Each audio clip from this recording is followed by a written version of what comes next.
esta fiesta, señores, ya hice mis desilusiones. Pienso darme un atracón de pastel, lechón y también turrones. Voy a reunir los muchachos y andar pronto en las gestiones para asar un lechoncito y darnos muchos palos de rones. Para el aguinaldo, danzas y bolero, con mi jibarita y eso es lo que quiero.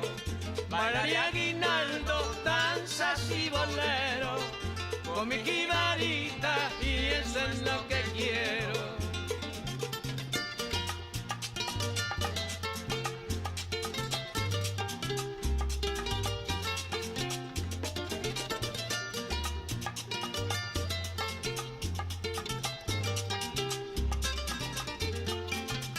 Para el aguinaldo, danzas y bolero, con mi jibarita y eso es lo que quiero. Para el aguinaldo, danzas y bolero, con mi jibarita y eso es lo que quiero.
Cada um existe pra aprender como morrer.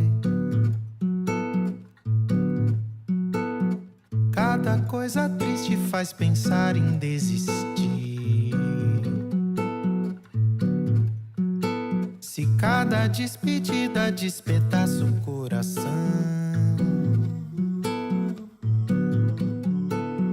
cada amor que acaba só revela uma ilusão. Saber que nada é pra sempre, despertar para o presente, recolher os cacos todos, reparar, traz a paz, mas jamais supera a beleza do imperfeito, do impreciso, do improviso, da impermanência.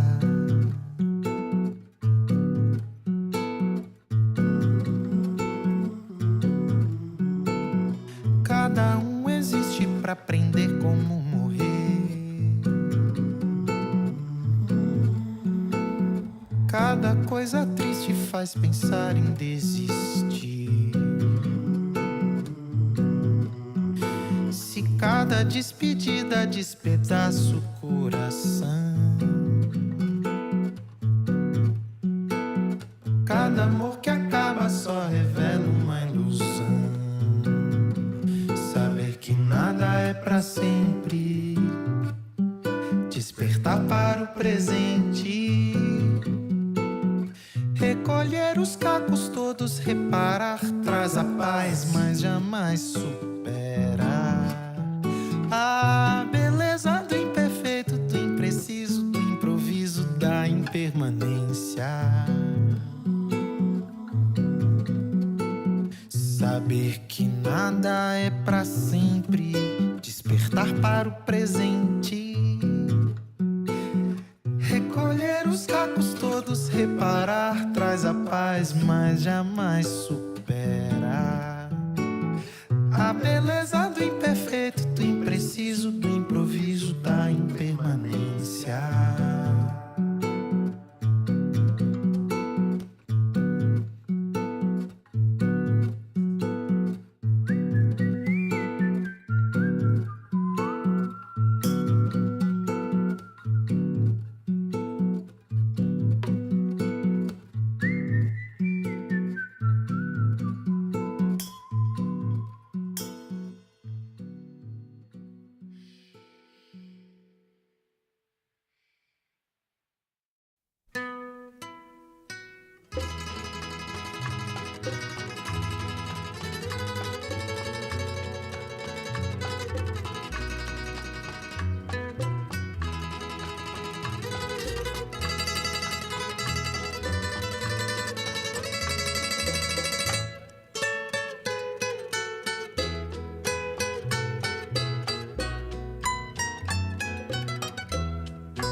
Ya me voy, corazón, ya me voy, el deber me reclama a luchar con valor por la gloria inmortal de mi patria.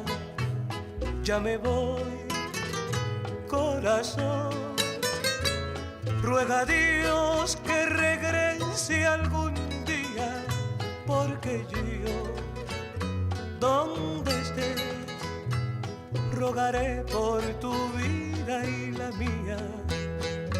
Y si muero en mi ausencia, desde el cielo te estaré adorando, y mis besos quedarán cual sello en el marco sutil de tus labios.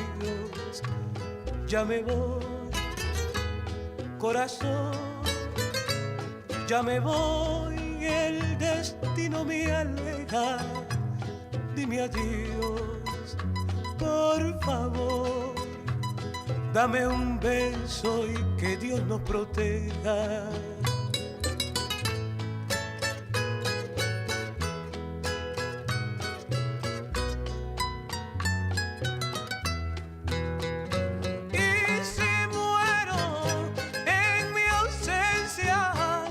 Desde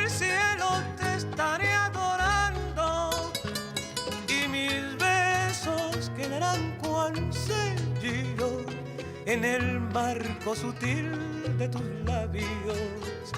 Ya me voy, corazón, ya me voy, el destino me aleja. Dime adiós, por favor, dame un beso y que Dios nos proteja.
please welcome to the stage the President and CEO of the Aspen Institute, Dan Porterfield.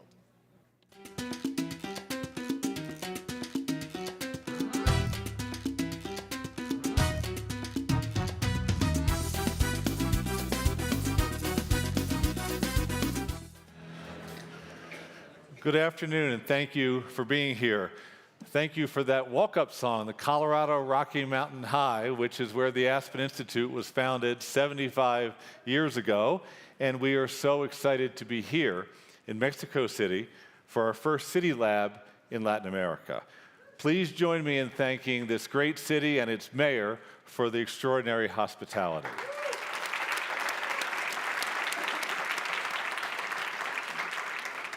Let us also thank all who prepared our meals and drove our shuttles and housed us in comfort and designed this stage and so much more. Thank you to the amazing staff.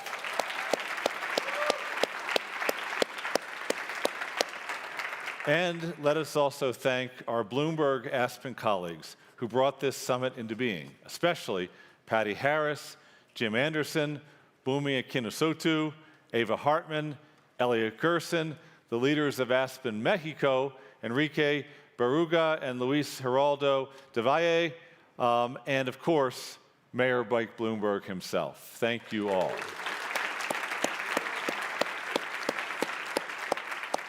"75 years ago, in the aftermath of World War and Holocaust, the use of nuclear weapons, the rise of the Soviet state, a group of thinkers and leaders from business, from academia, came together in those Colorado Rockies, which was then a sleepy silver town of Aspen, to pursue a bold purpose, to ignite human potential, to build understanding, and promote new possibilities for a better world. That was our calling when we were founded as the Aspen Institute, and today we have grown to become a global leadership and convening organization that serves the one and the many, that partners with leaders in communities everywhere to promote the common good.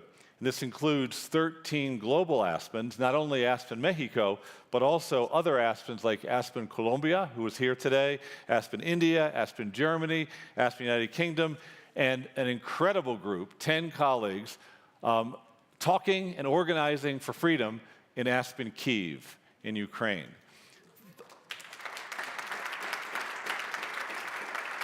The idea is that we can build an interconnected global leadership community, and that's exactly what CityLab is all about. Connection and collaboration and collective impact. It's why we are so proud to co-host this convening each year with the extraordinary team at Bloomberg Philanthropies. And for me, running through the spirit of this convening is the idea of civic imagination, which is expressed by our artists and our novelists, by our urban planners and our politicians, by everyday business leaders and communities, small businesses, by the people that enjoy the cultural life of a city. The idea of a city, the imagination that brings people into relationship in cities is a big part of what powers us here today. I know it's what you all believe in. The clash of ideas that leads to breakthrough possibilities, the notion that people can live together in fellow feeling, cooperation, to address the great issues of the time and create a spirited community where people love each other and work together and grow in harmony. And that is what this place is about, and that's what this panel discussion will all be about.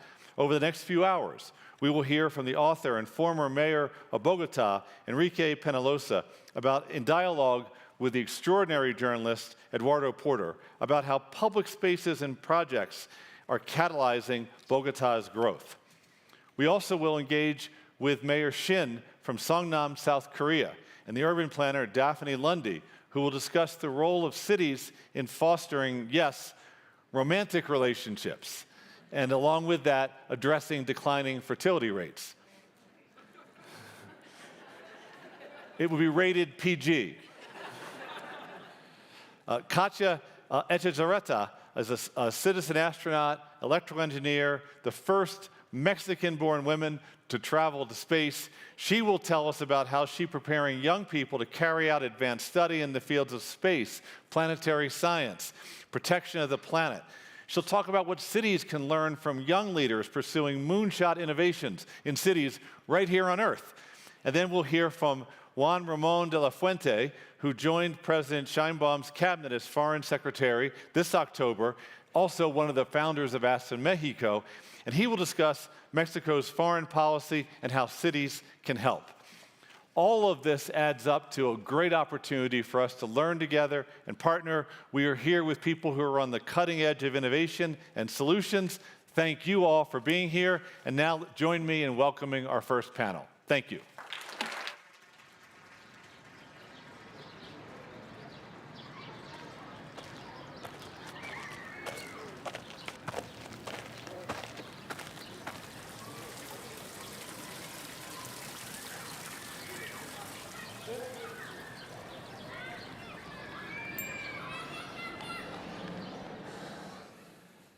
Hi, good afternoon.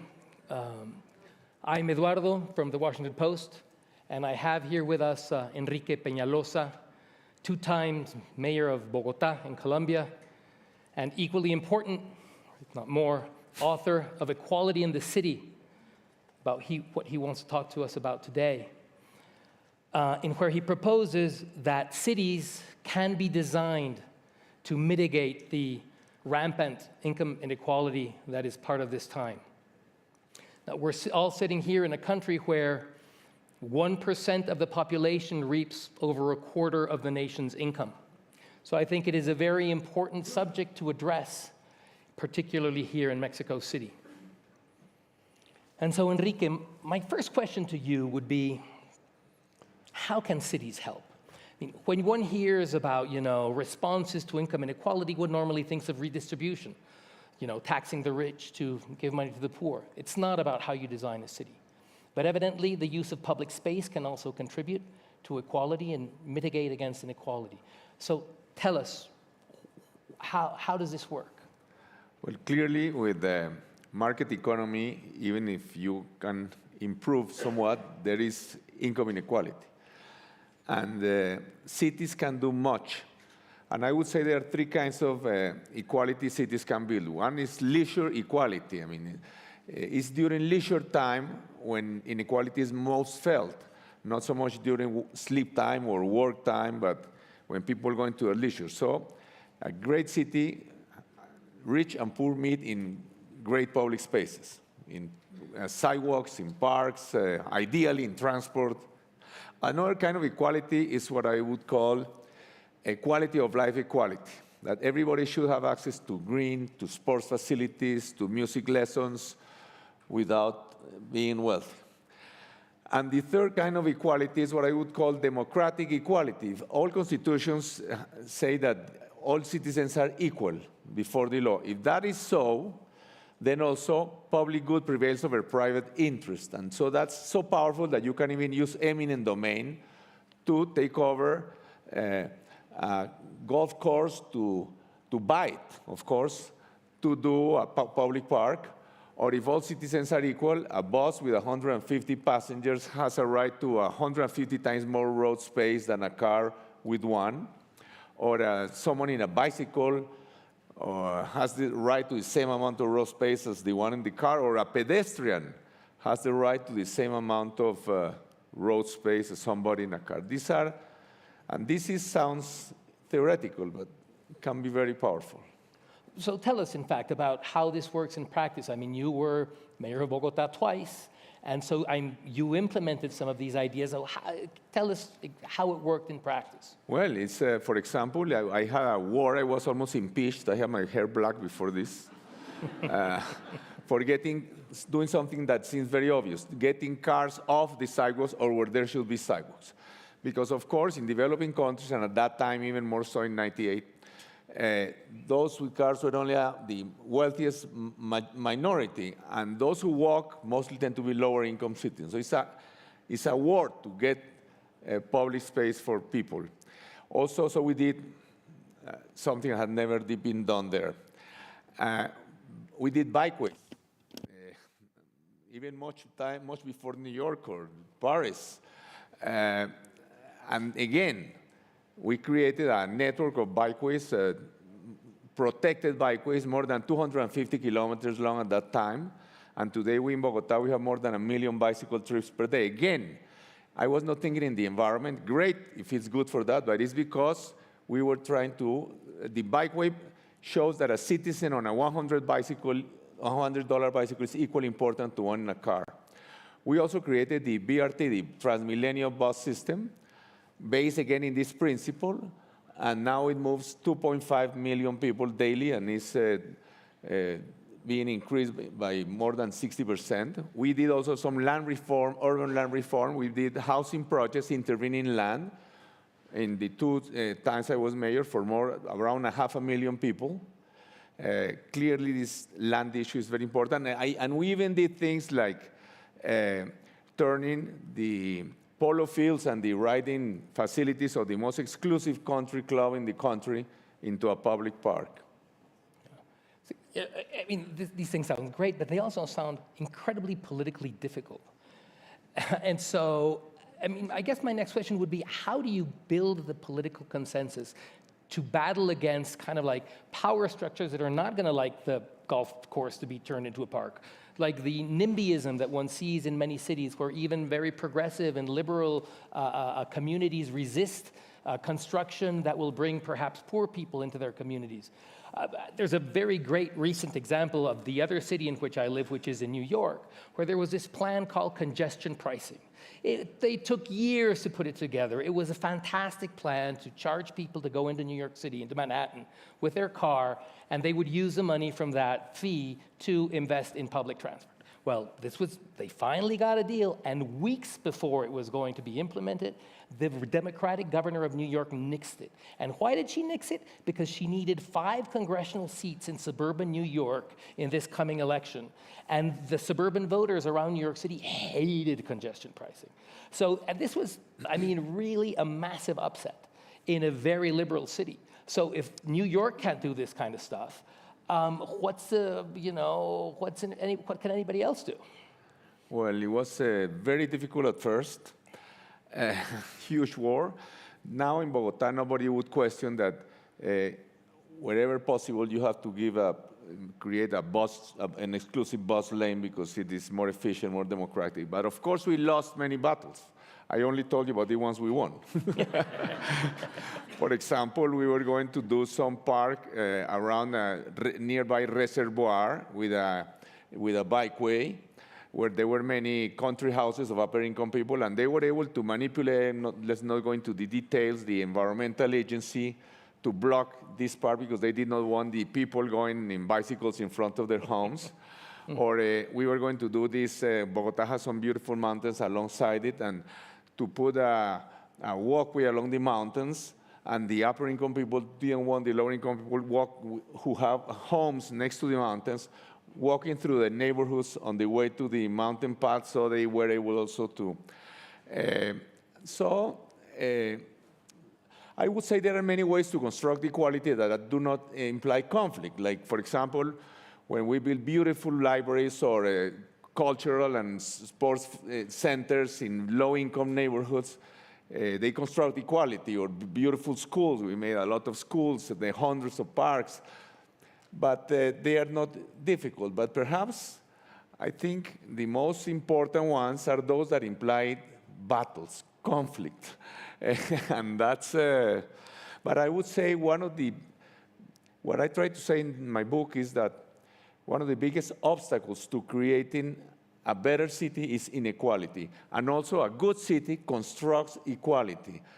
I think, for example, that the Netherlands has much more bicycle users than Italy or Spain, or especially much earlier, not just because it's more level, but also because it's a more egalitarian society. And so it has been easier for wealthy and powerful people to use bicycles always and to give priority to bikeways. So this is I would say, equality can be a very powerful criteria to judge whether a city is a good one or not so good one.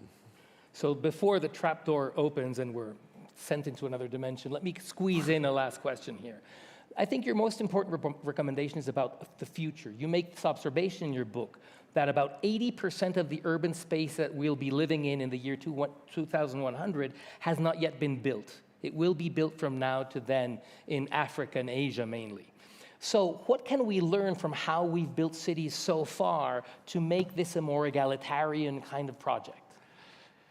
It's got extremely less than a exciting. For the last 50 years of my life, I have worked in cities, and what happened in my lifetime in Mexico or in Colombia, the urbanization process, is exactly what is happening in some Asian countries, especially in Africa.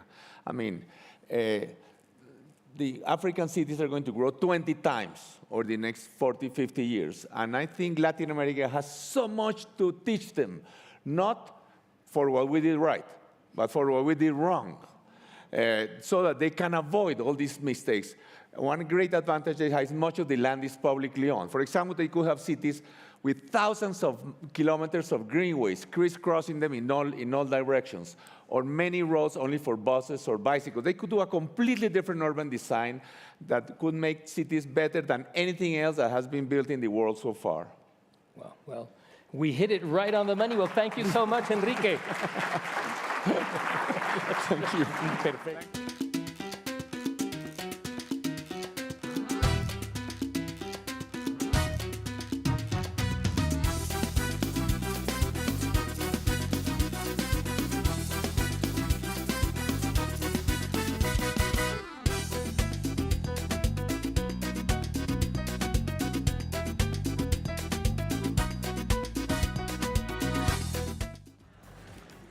Hello. If everyone could please put on their translation headsets, that would be fabulous. They should be on your seat. While you do that, I'm going to tell you a little bit about me. I host a podcast about love from the New York Times. It's called Modern Love. And because of that, oh, thank you. Wow, so nice. Thank you. Because of that, I see cities through the specific lens of my work. I see them as these deep webs of relationships. And today I'm thrilled to talk to two people who are thinking through the ways that a city can become a love story. Shin Zhang-jin, the mayor of Songnam, South Korea, and Daphne Lundy, a public scholar at the City College of New York. Welcome, you two. I want to begin with you, Mayor. You've started a government-run matchmaking program for single people in Songnam called Solomon's Choice. That's a play on the word solo, which is a fun way of referring to single people in South Korea. You have a video that explains what Solomon's Choice is all about, so let's watch that.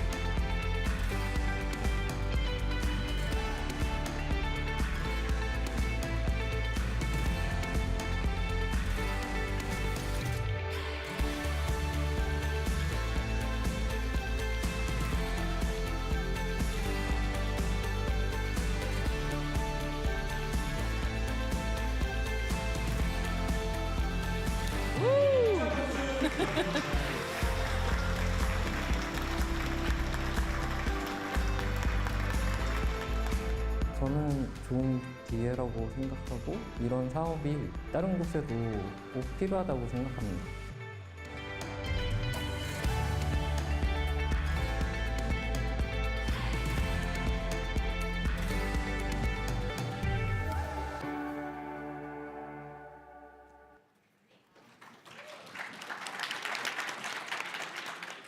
All right, so Mayor, what gave you the idea to start Solomon's Choice? I know it was a very personal origin story for you.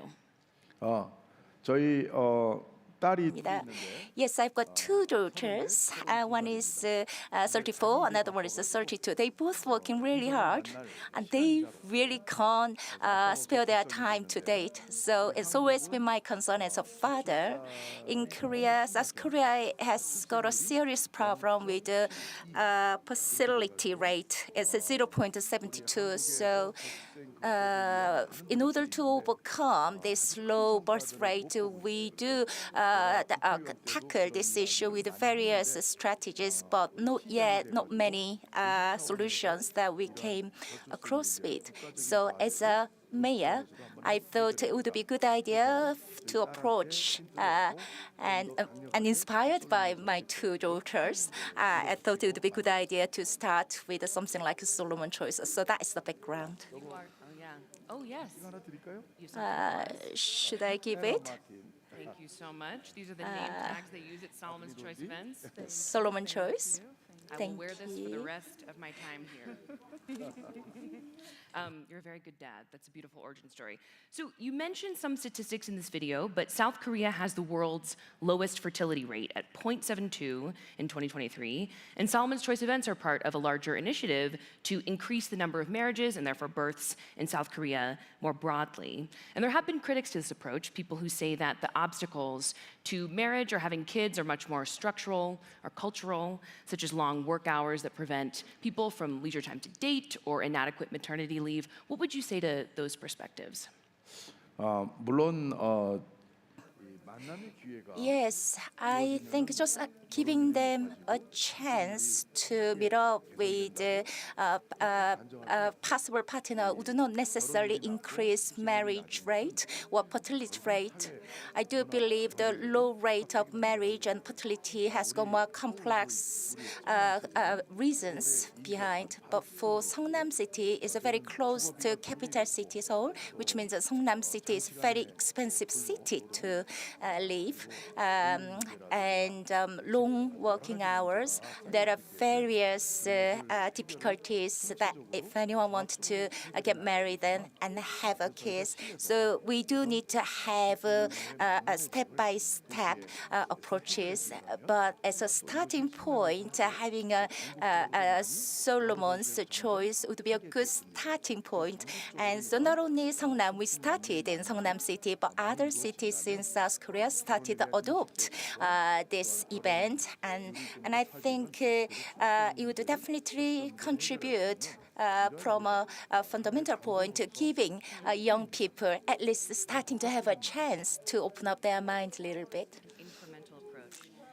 Before I go to you, Daphne, I have to ask, in that video we just saw, was that you at the first marriage for the Solomon's Choice couple? Were you the guest of honor? What was that like? 예, 작년 11월에 Yes, last December there were a couple.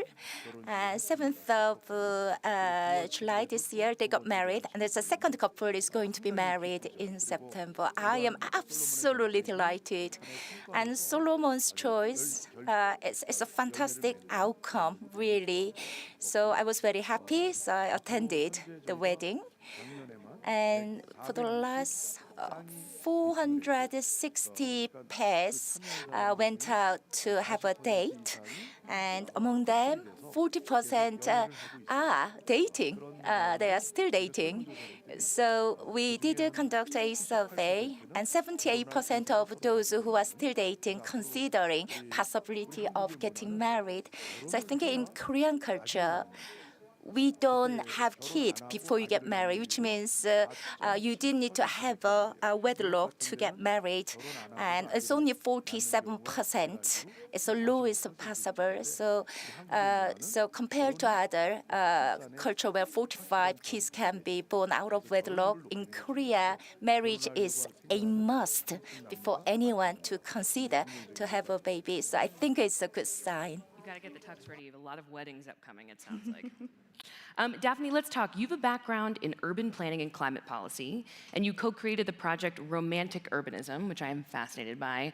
Tell me what the origin story is there. Yeah, well, first, the project really started from a love of romantic comedies. And my collaborator and I, Louise Young, she's also an urban planner, and in the early days of the pandemic, both of us were pulled into emergency response for the city of New York. And one of the ways that we would find to make community and support each other was watching romantic comedies and sharing meals and connecting and finding that as a place of respite. And so we started to think about romantic comedies specifically because they're really unique as a genre. They're a genre that focuses on women mostly, and they also focus on how women navigate space. And so it started from this sort of like lighthearted look at romantic comedies, but then it expanded even further. And you can take a movie like Rye Lane, which in my opinion is one of the best recent romantic comedies. that has been made, so you should check it out. Hot take, okay, great. Hot take, or warm take, tender take.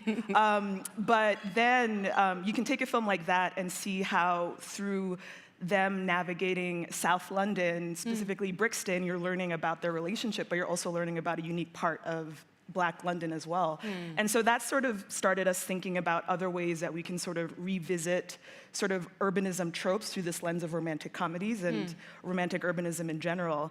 And you know, for folks that are from the urban planning space, they're likely familiar with Kevin Lynch and the 5 elements of cities.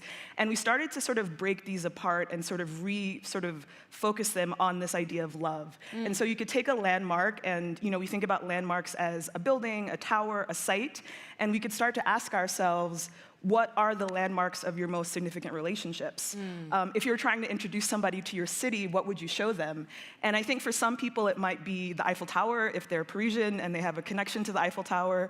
But I think more often than not, you'll find that the landmarks are these mundane civic spaces. Right. So the bench where you had your first kiss, or the park where you met your best friend. So it becomes this deeper exploration of love. Totally, or the bridge where you cried after your breakup, which is a personal thing. You've been there. Yeah. There you go. Yeah.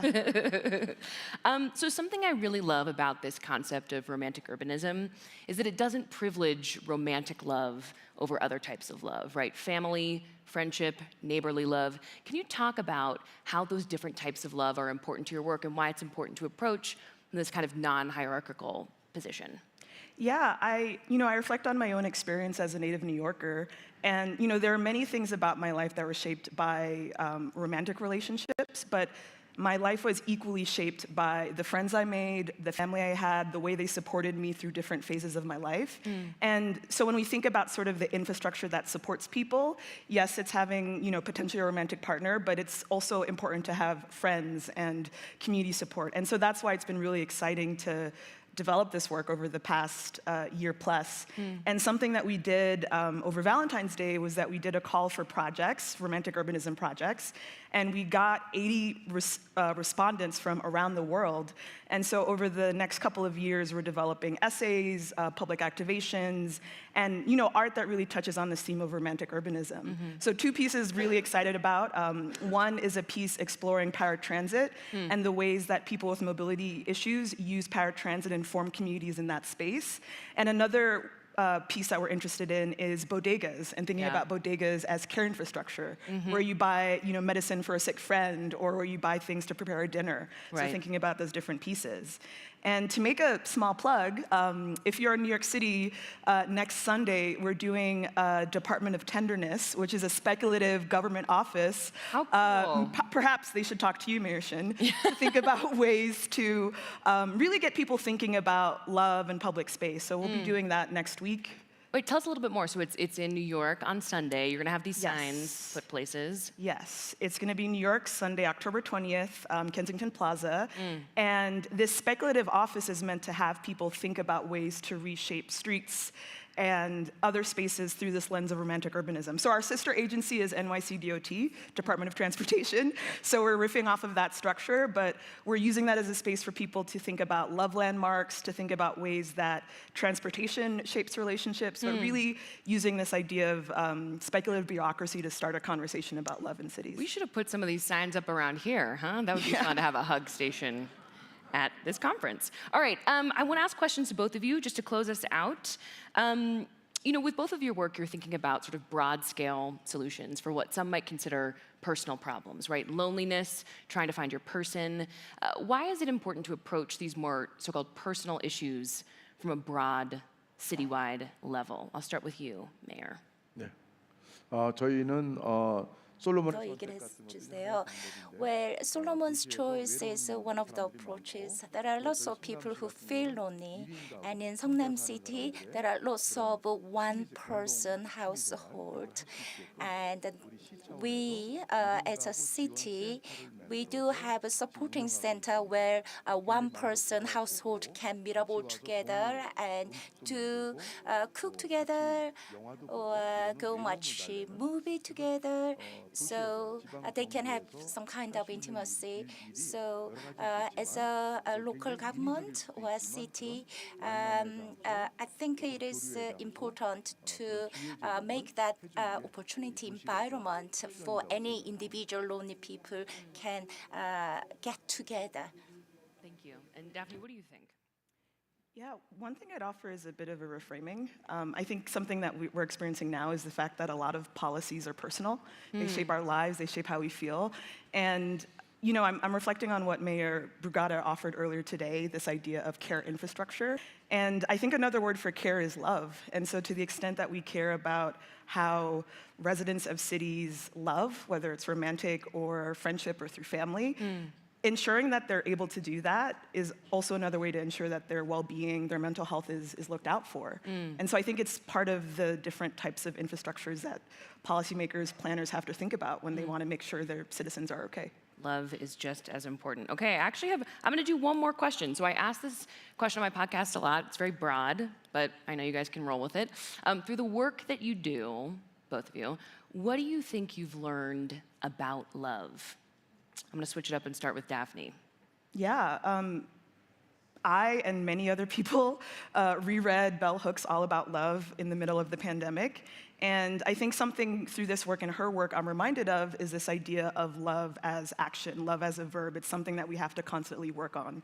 And I liken it to the work of policymaking and city making. If we think about care as an action, if we think about love as an action, we realize that it's something that we have to continue to shape and work on and focus on. Love as an action. And what about you, Mayor? 사랑은 뭐 생명이고. Love is life. Love is the most fundamental key point that human beings do have. And from the city's perspective, the individuals who are connected with love and the way how they exist under the umbrella of love, that will sustain city, that will develop city where we live, and that will boost the policies that can make another connection of love with other cities. So I think the root of humanity is love. Couldn't have put it better myself. Thank you so much, everyone. Let's fall in love today.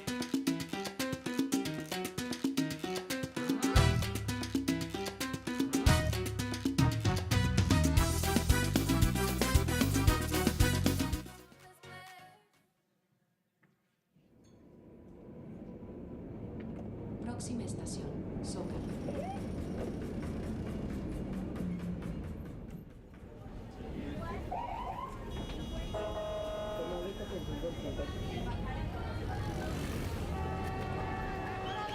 Hello. Hello. Hi. How are you? I hope you are having a good time here in Mexico City. My name is Atenea. I'm the Executive Digital Editor for Vogue Mexico and Latin America. And I'm very excited to be here with Katia Chazarreta. We are going to have a conversation about innovation. And I don't know, I'm very excited about this. So I'm just going to go right to the point. So, Katia, thank you so much for joining us today. Thank you. Hi, everyone. So, CityLab is about innovation in cities. We are here today to talk about how you are bringing an interest in scientific innovation to women and girls across Latin America, and how cities can help. You work on 5 NASA missions as an electrical engineer, and are the first Mexican-born woman in space on a mission to provide space-related opportunities for Latin America. In 2022, you were selected out of 7,000 people from 120 countries to travel to space. Let's take a look at what that moment was for you.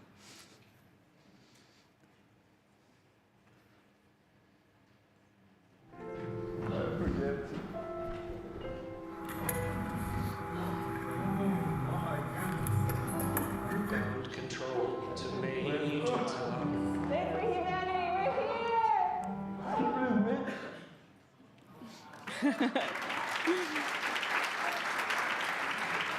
I love my face. I think my face is the funniest part.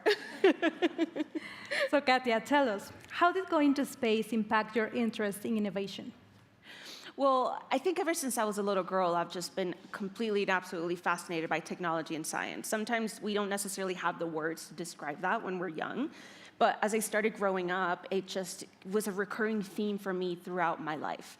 So my biggest goal and my biggest dream since elementary school was to be able to participate on NASA missions and just be a part of the space industry. And innovation, of course, comes with that because all of the amazing technology that we've been able to create thanks to that space exploration, the way that it trickles down into our own planet is something that is just so, so exciting for me.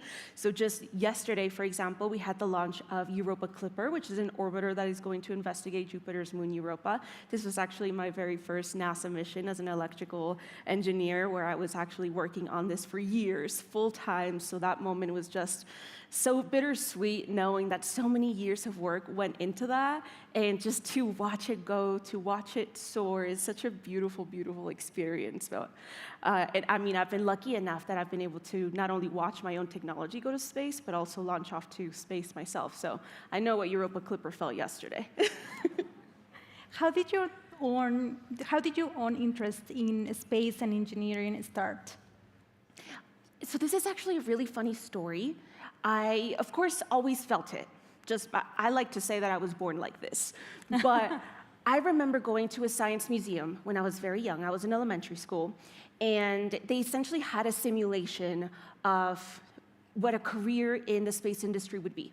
So we all showed up, they gave us a test, and they placed us into different areas. I remember you could be either placed as an engineer, as a scientist, mission control, or an astronaut for a mission to Mars. And all of this was, of course, different puzzle pieces coming together for this mission to Mars. And I remember being so sad. I had to hold in my tears, and it was a mix of sad and really pissed off, just in that way that an elementary school child can be, because I was not selected as an astronaut that day. I was placed as a scientist, and my role was to analyze some of these samples coming from Mars for the first time. And at the end of that, despite not being the astronaut for the mission, I was just so happy. And my mom was actually a chaperone that day. She comes out with me after that. And I think she saw that I was just very pensive. And she asked me if I was okay. And I said, I can't believe that you can work with things that are from space. You can build things that are going to space. You can go to space yourself, and they'll pay you money for that. I think I know what I want to do with my life. Well, now your passion lies not just in space and science, but also in spreading an interest in innovation among women and other underrepresented groups. As will be made possible by your foundation, Fundación Espacial. How are you creating interest in science and space? Well, so my organization, Fundación Espacial, is an organization that is born shortly after my mission to space. So I started my career as a NASA engineer. I've been a space engineer all my life, which people always laugh when I say that because I'm not even 30 years old yet. But this has been my life. Space has been my life, my entire life. And after my mission, truthfully, I was not expecting to be selected. Something that I always say is when you apply for a mission to space, the last thing you expect is to go to space. What you're actually expecting is a rejection and a try again next time, because you understand the competition, you understand just the magnitude of what it means that less than 700 people have traveled to space ever. And there are billions of people on this planet. But not only the people that are currently on this planet right now, how many people have existed in the history of humanity? And I actually did the math one time, and my calculator just showed 0.0000 and ran out of digits before getting to that 1 for the percentage of what that actually represents. So when I come back from my mission, I really went through this really difficult time in my life because I'm coming back to Latin America. I was born in Mexico, and I have children, I have scientists, I have engineers, people with that sparkle in their eye asking me, how can I do what you've done? And I know that the answer is complicated, because if I'm going to tell them the truth is, if you were born here, if you study here, if you stay here, if you work here, you can't do it. That's the true answer. But in that moment, I realized there can be a different answer, but that different answer requires me to make a choice. So I did. And I decided not to go back to my job at NASA. I decided to start working to create space infrastructure for Mexico. When I started with this work 2 years ago, I was told that it was absolutely ridiculous and that I should just go back to the career I had worked for my entire life. I decided that I didn't care because I wanted that answer to be different. I don't think that it's fair, that it's pretty much like a lottery, whether you get to live out your goals and dreams or not, based on whether where you were born has the opportunities that you're looking for. So that is why we created this organization. And in the last 2 years, we've been able to not only approve a constitutional reform in Congress with the support of all of the parties to prioritize space activities in Mexico for the first time in history, to write, thank you. And to write all of the laws necessary within 180 days, that part is very important because we got to put a time limit, to regulate the space industry. So what this is going to mean for the future of this nation is that we are not going to recognize it in the next 5 to 10 years. And that's just one of the parts of what we focus on with this organization. And then the other aspect is, okay, great, we're opening up the doors for a space industry within Mexico. How do we make sure that the people that are taking advantage of these opportunities are the people who are living, studying, and working here? And so we're also working on many different training and preparation programs so that the people of Mexico are going to be able to take those jobs once they become available. Well, Katia, thank you so much for sharing this with us today. We're so excited for having you here. And thank you for all the work that it's been done in the last couple of years. Thank you so much. Thank you, everyone, and I hope you're enjoying Mexico. Thank you.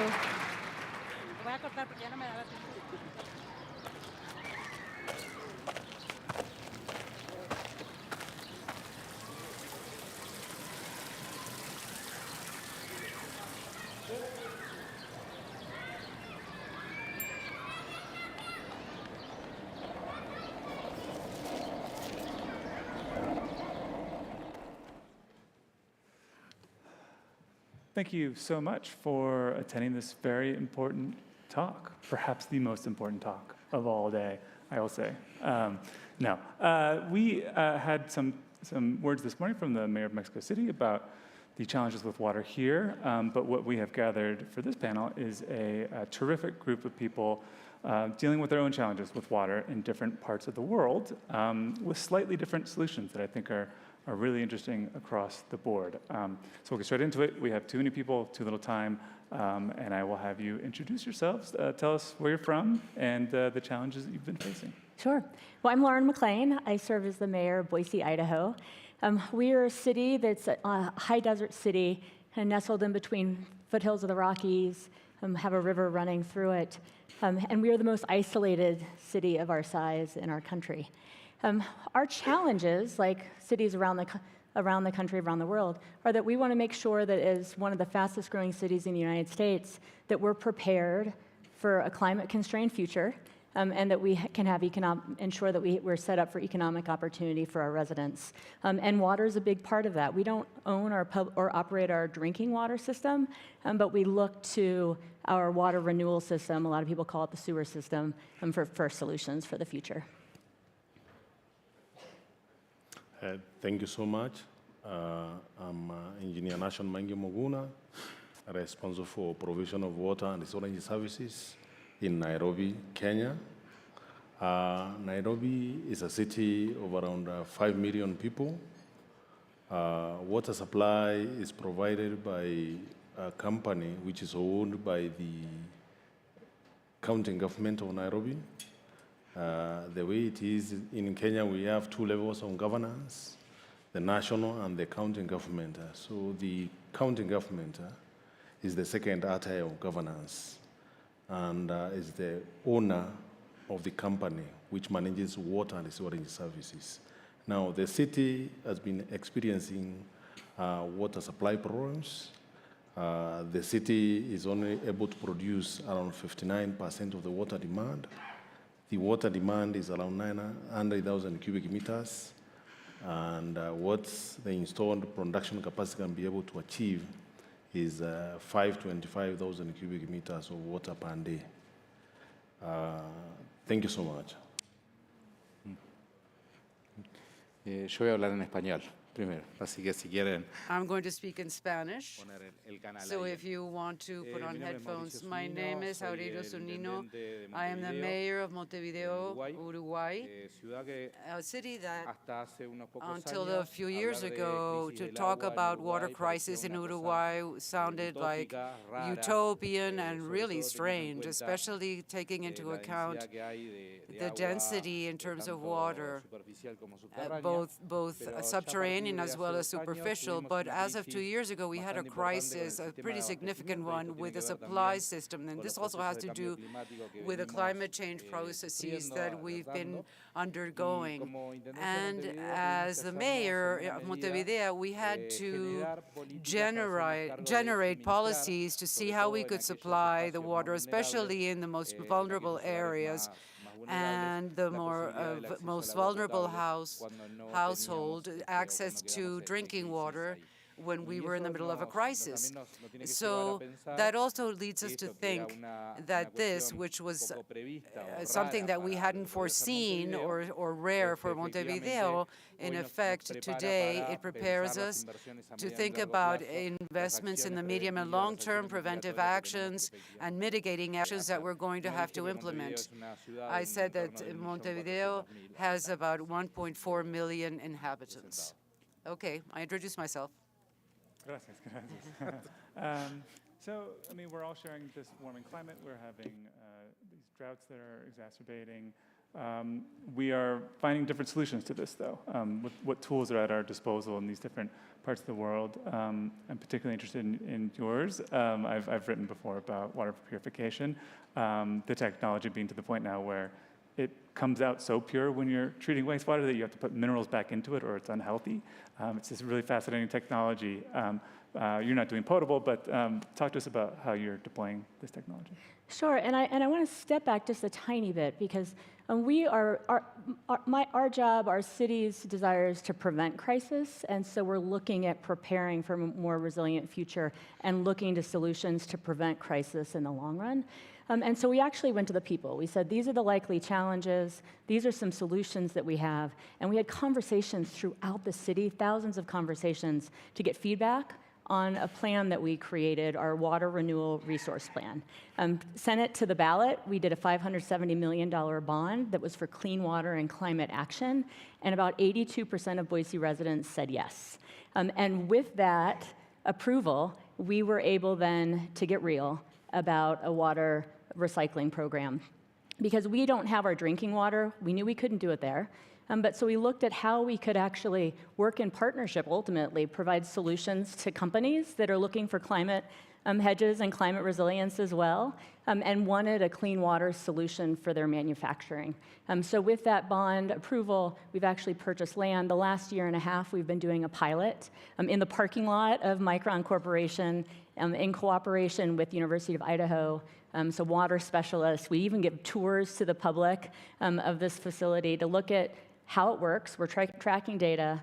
We are touring the public, and we're tweaking the system. And now we've purchased the land and have started building the facility that will take,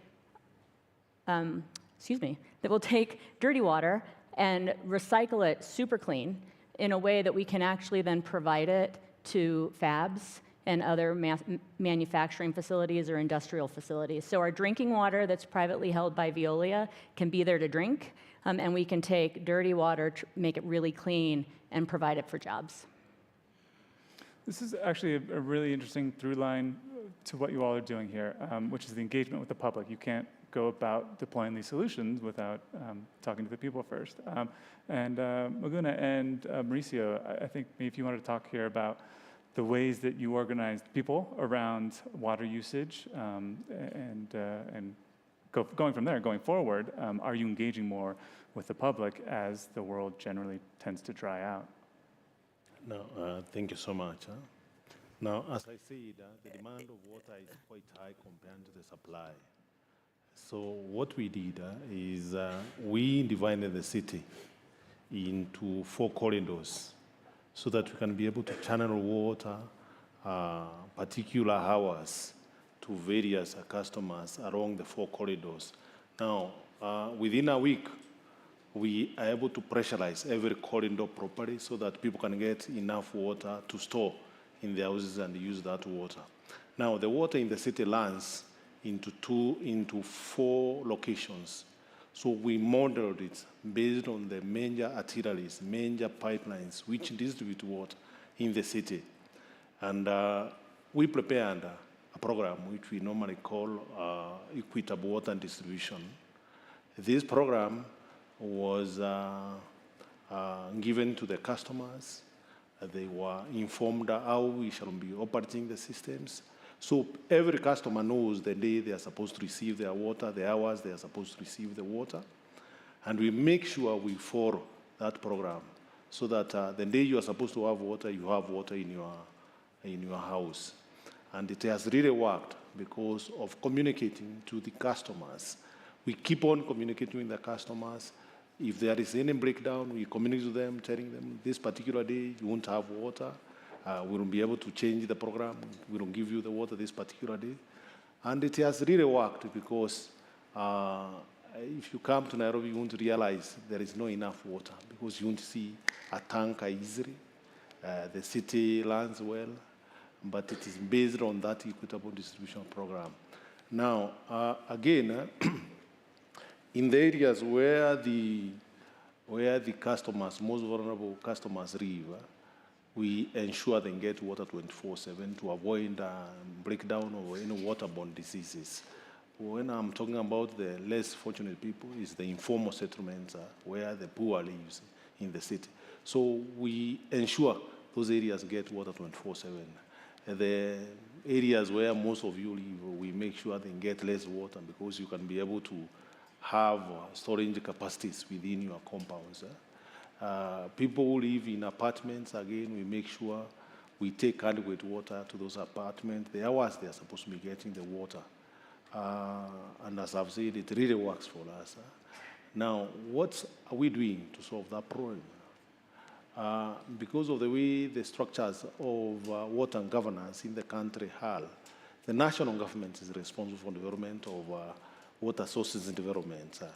And it has taken over 25 years before the last water source was developed. That's back 1997. We are now in 2024. You can imagine the population growth. For the water which we are using to serve the city was supposed to serve the city up to the year 2000. After 2000, we were supposed to develop new sources, but that has not been done. It is in the process of being done. Very soon, we are going to be commissioning new systems to hand additional water to the city of around 160,000 cubic meters per day, which will just bridge the gap. So rational or equitable water distribution will still continue to be applied to the city residents of Nairobi. Thank you so much. Bien. En lo que a nosotros un poco respecta, What we've, as far as we're concerned, as the mayor of Montevideo and we're not in charge of the water supply system. When there's a lack of supply after 3 years of a drought and so on, what we saw is that the mayor had to act, the mayor's office, in terms of what we were going to do about the distribution, especially with having a format of bottled water that was brought in from elsewhere and distributed in the most vulnerable households. That was a bit of the plan, and which shows to a point you can see on the slide, which has to do with some of the distributions that we were doing in Montevideo. And this we were able to do it because we had other plans, some other plans that didn't have to do with the water, but helped us to see where to channel it. One is the open data plan, which we have, and the localization, the socioeconomic characterization of the population. So we could see where there were the most socioeconomical and health vulnerable.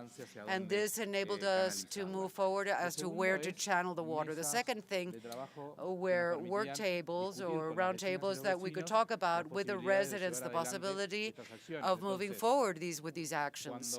So when we talked about how to distribute the water, a water distribution process, where would you put the priority? How did you work this priority? You had the data, and in addition, you had the panels or the tables that enabled you to know where to channel it, to which households, to which houses, and that's how distribution system worked. And this enabled us to be much more efficient in terms of distribution, especially the immediate distribution, so that this thing about the water wouldn't become, or the crisis in the supply of drinking water would not become a sanitary or health crisis because of this process.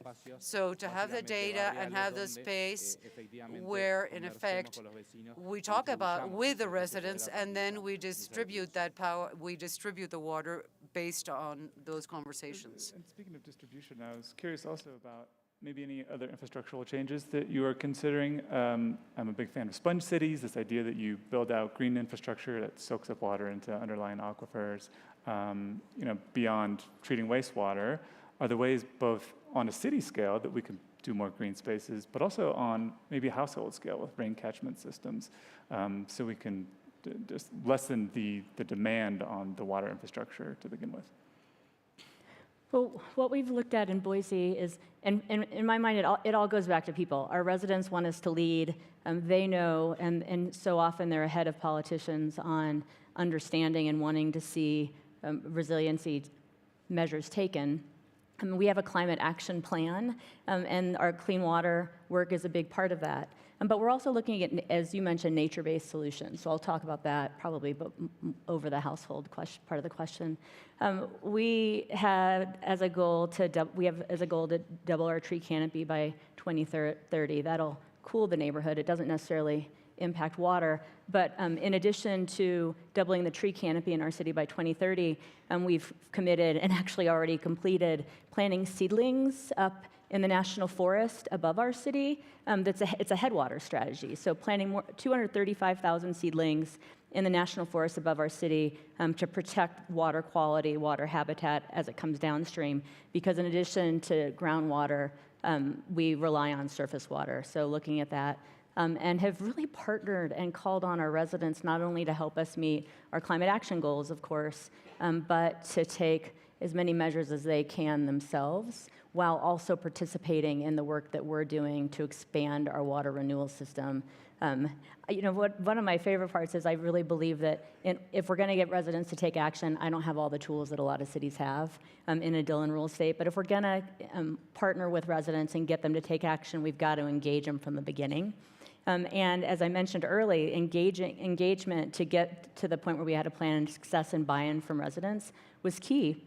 But when we started this water pilot project, I actually had to meet the mayor out at this facility. It was one of the hottest days we'd had in the summer. Our days are getting hotter, so it was over 100 degrees in a parking lot in metal containers. I show up, and I thought nobody in their right mind is actually going to make the drive and come out here. I had about 35 residents show up that wanted to learn about water recycling and also wanted to learn about what they could do at home, moms with babies, college students, residents, retirees, a whole plethora of folks that want to be part of the solution. We're curious about what we're doing. We're taking that interest and turning it into individualized action while also connecting them with volunteer opportunities to help with our nature-based solutions that we have both in the headwaters and in restoring natural lands in our parks throughout our city. We have a little over a minute left. My apologies. If you had some final thoughts there about additional infrastructure before we close out. No, thank you so much. As I said, the government is investing heavily in development of new water sources for the city. And notwithstanding that, we, as the county government, we encourage the people to use low volume systems. Instead of the 9-liter, you use the 6-liter systems. Also, we inform the customers or the residents on water saving tips, avoiding using learning tabs, avoiding learning showers, so that they can use as little as possible to avoid, so that your neighbor also can get water. And then also we encourage them to not water their glasses a lot, those who have big compounds. So we encourage people to save water a lot until when we get adequate water, when the new sources are developed. But notwithstanding the climate change, the investments are actually very heavy because at the moment you cannot tap the water direct from the rivers or running rivers. You must do dams so that you can be able to take care of the climate changes. These days, every 4 years, you find the river flows going down tremendously, so they cannot be able to sustain the obstructions of low water to your treatment plants. Thank you so much. You want to close this out? Yeah. Sí, muy rápido, pues ya sé que estamos. Well, very quickly, because I know that we're short on time. Well, I think what we have to do is to think about 2 temporary phases, to think of mitigating actions as a government that address the climate change and the water issue as one of the main issues that have to do with climate change, and to think about dynamics that will be more long-term and that will enable us to implement those structural solutions in order to be able to have a dynamic, a much more sustainable daily dynamic, and that we don't have to have panels like this on water crisis at these events, but rather we can say how we solve these issues, and I think that's what our duty, that's our task. Thank you. Lovely, positive way to close it. Thank you very much. Thank you. We walk this way.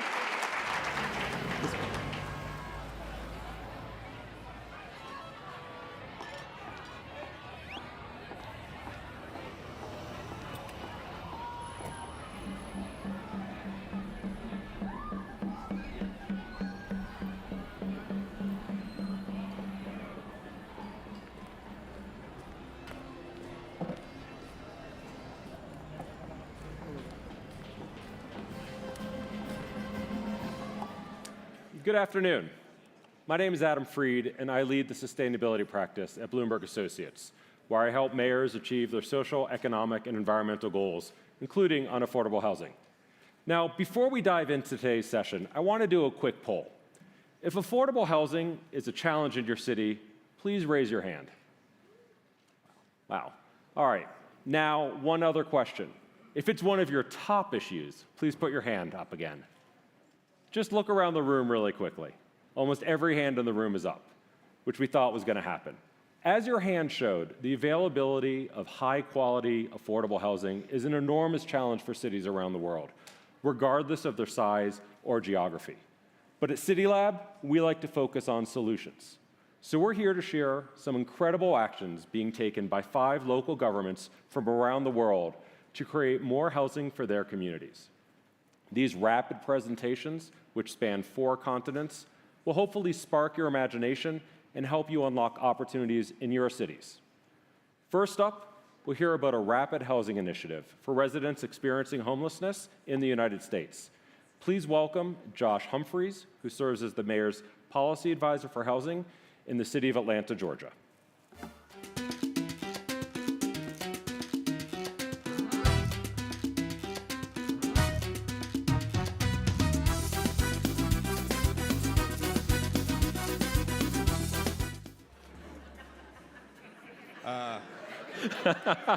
You know, it's great to be from Atlanta. T.I., the artist from that song, actually recently got into affordable housing, and we were at his grand opening just last year for his first affordable housing project. So we get a little bit of hip-hop and a little bit of affordable housing. When Mayor Dickens took office in 2022, he set a goal to build or preserve 20,000 units of affordable housing by 2030. Less than 3 years in, we're over halfway there with 10,000 units either completed or currently under construction. But typical housing construction takes 3 to 5 years to deliver. And for our unhoused residents, that simply isn't fast enough. So last year, we decided to push the envelope. We launched an effort to deliver 500 modular housing units for unhoused residents by the end of 2025. Our first project is called The Melody. In just 4 months, we transformed this city-owned parking lot into 40 permanent supportive housing units, complete with a dog park, community kitchen, and on-site laundry. This is what the site looked like in October of 2023. We built the units leveraging shipping containers and modular buildings. This enabled us to complete the site work at the same time that we were building the units off-site in a factory. Construction crews rallied around this vision to provide housing for our most vulnerable residents, working around the clock, day and night, and even through the holidays to make this happen. To pay for this project, the mayor issued an executive order that fully funded the entire initiative. Our bet was that delivering quality product quickly would open up the opportunities that we needed in order to meet the need that our residents had to deliver this project quickly. And our bet paid off. By February 2024, residents were moving in. So from October 2023 to February 2024, our residents were moving in. And just last month, Atlanta City Council passed a $60 million housing bond alongside a $60 million philanthropic raise to make sure that we can deliver our 460 remaining units by the end of next year. Our next project breaks ground later this month. Thank you.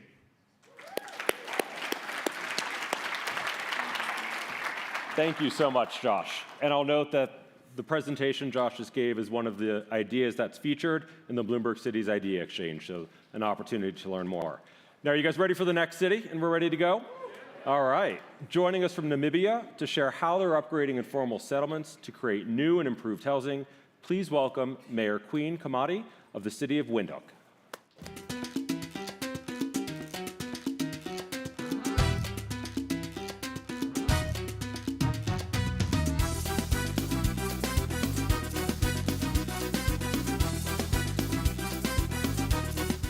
Ladies and gentlemen, distinguished guests, Windhoek is the capital city of Namibia and its largest city. Windhoek continues to grow rapidly as migrants from across the country and the African continent seek a new home here. Over the past 10 years, our city's population has increased approximately 40% to more than 500,000 residents today. The big challenge is that many of our residents, close to 37%, live in the informal settlements, with limited or no access to infrastructure or basic services such as water or sanitation. As informal settlements continue to grow, we ask ourselves, what can we do to provide housing and basic services to so many people? Distinguished guests, ladies and gentlemen, in 2019 and 2021, we passed new policies that enable the incremental upgrading of informal settlements and construction of affordable housing units. Today, we are proud to say we have already built units for 500 households and have an additional 800 to go by 2025 as part of our pilot project. With each new development, residents purchase the home and the land on affordable terms. For example, we upgraded the Onyeka informal settlement to a formalized settlement, which has provided over 150 low-income households with much-needed housing and municipal services. As another example, in Korea Hub Extension 4, we provided new housing to uniformed personnel residing in existing informal settlement. This project is part of the decongestion program of unplanned informal settlement, paving the way for upgrading of services and formalization of tenure. Projects like this have a positive impact on people's lives by guaranteeing security of tenure, quality municipal services, dignity, and many other benefits associated with stable housing. In conclusion, we aim to provide housing opportunities for 12,000 families by 2027, and I thank you.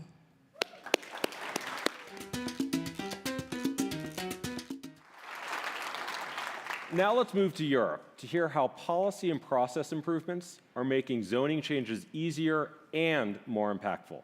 Please join me in welcoming Jan Mazur, Head of Strategy for the city of Bratislava in Slovakia.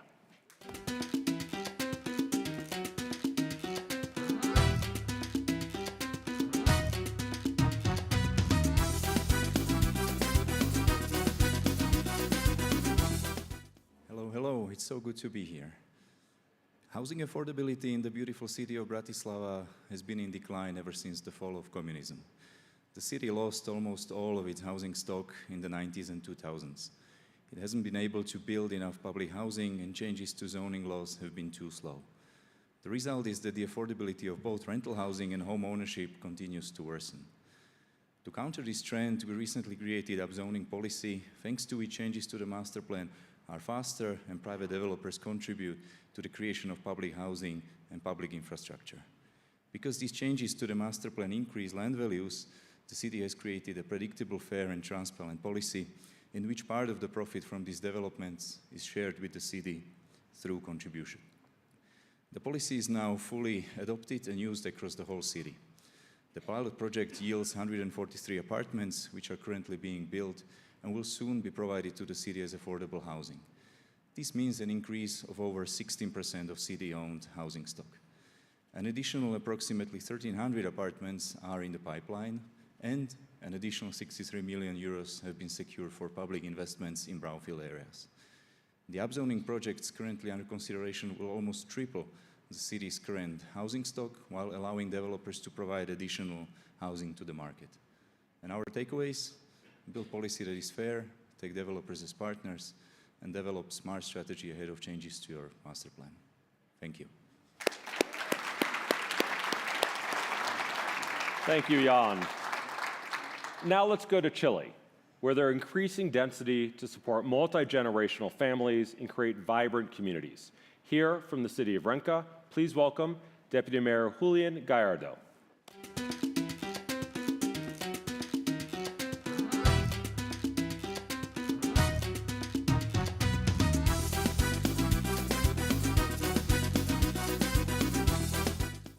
Thank you, Adam. I'm glad to be here. Well, in the 60s, Chile was a poor country. Because the government couldn't afford to provide housing, it gave the urban poor a plot of land upon which to build their homes. The site and service scheme grew rapidly in the developing world, and thousands of sites on the outskirts of cities were self-built. Mrs. Juana's house in the city of Renca was one of them. Over the years, Mrs. Juana had children, and those children had children too, and so on. The problem was that as the family grew, their home remained almost the same. But they wanted and needed to stay together to survive economically, to maintain their family ties and shared identity.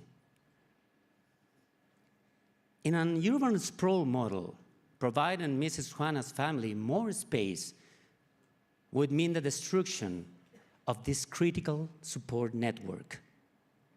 Instead, Chile created the Pequeño Condominio micro-settlement program. On the same plot of land given to them in the 60s, Mrs. Juana's family now lives in 3 separate apartments of more than 60 square meters each. In this model, the family stayed together in a better home, and the city densifies instead of sprawling. But Mrs. Juana's family is not an isolated case.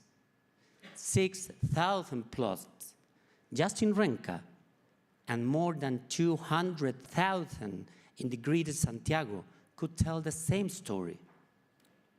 An expansion of this policy could end the entire housing shortage with no additional land consumption, making not only affordable housing, but sustainable cities and better lives.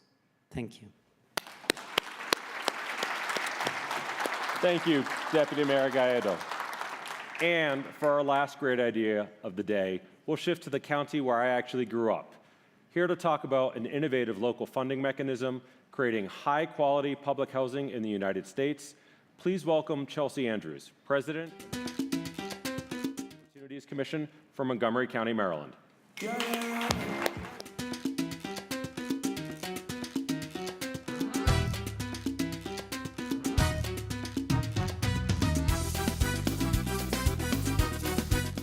Hello, thank you so much, Adam. It's so great to be here. Like many of you, our county, a diverse suburb with over 1 million residents, a diverse suburb of Washington, D.C. with over 1 million residents, has struggled to remain affordable despite deploying every tool imaginable to address housing affordability. To date, we have over 40,000 people on our waiting list. So in 2021, we worked with our council to create an innovative Kickstarter tool called the Housing Production Fund. The Housing Production Fund is an accelerating construction tool. Our council authorized $2.1 million in annual bond allocation that yielded $100 million in revolving fund for HOC to build mixed income housing, where market rate units subsidize affordable units, creating a more inclusive community, removing reliance on the private sector and ensuring long-term affordability. This revolving fund is one we project will help us build 6,000 units in the next 20 years. And after 20 years, the bonds will be paid off and we can continue to produce even more housing. We completed our first project, as you can see here, the Laureate in 2023, in just 2 years after the fund adoption. And I'm pleased to share that we just broke ground on our second development, Hillendale Gateway, last month. Necessity is the mother of invention. This fund, the quality of housing we're building, and the lives we're affecting is driving innovation across the country as others look to adopt the model in their own jurisdictions. HOC is not your average housing authority, and we are pretty darn proud of it. Thank you. Thank you so much, Chelsea. Now let's have another big round of applause for Atlanta, Windhoek, Bratislava, Renka, and of course, Montgomery County.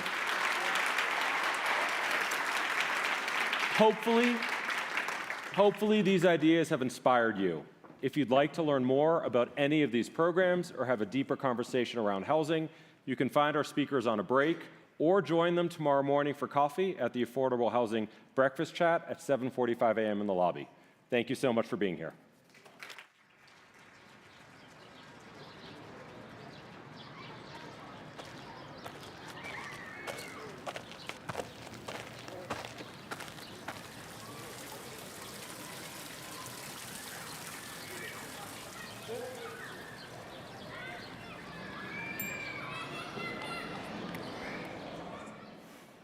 Good afternoon. Thank you very much for being here. We have a very interesting conversation ahead of us. And I really like the name of this panel because it really opens very well the question of how to make smarter, greener cities by innovative funding ways. That's why we are here today. And Maybe you all agree with me that there is a huge investment need right now, and how cities can accomplish their proper goals for this. But what are the challenges? Which financial instruments are they getting into it? Is there plenty enough of financial needs? So we have 3 panelists today to discuss this with us, and that maybe they can help us clear some of these doubts. So welcome all.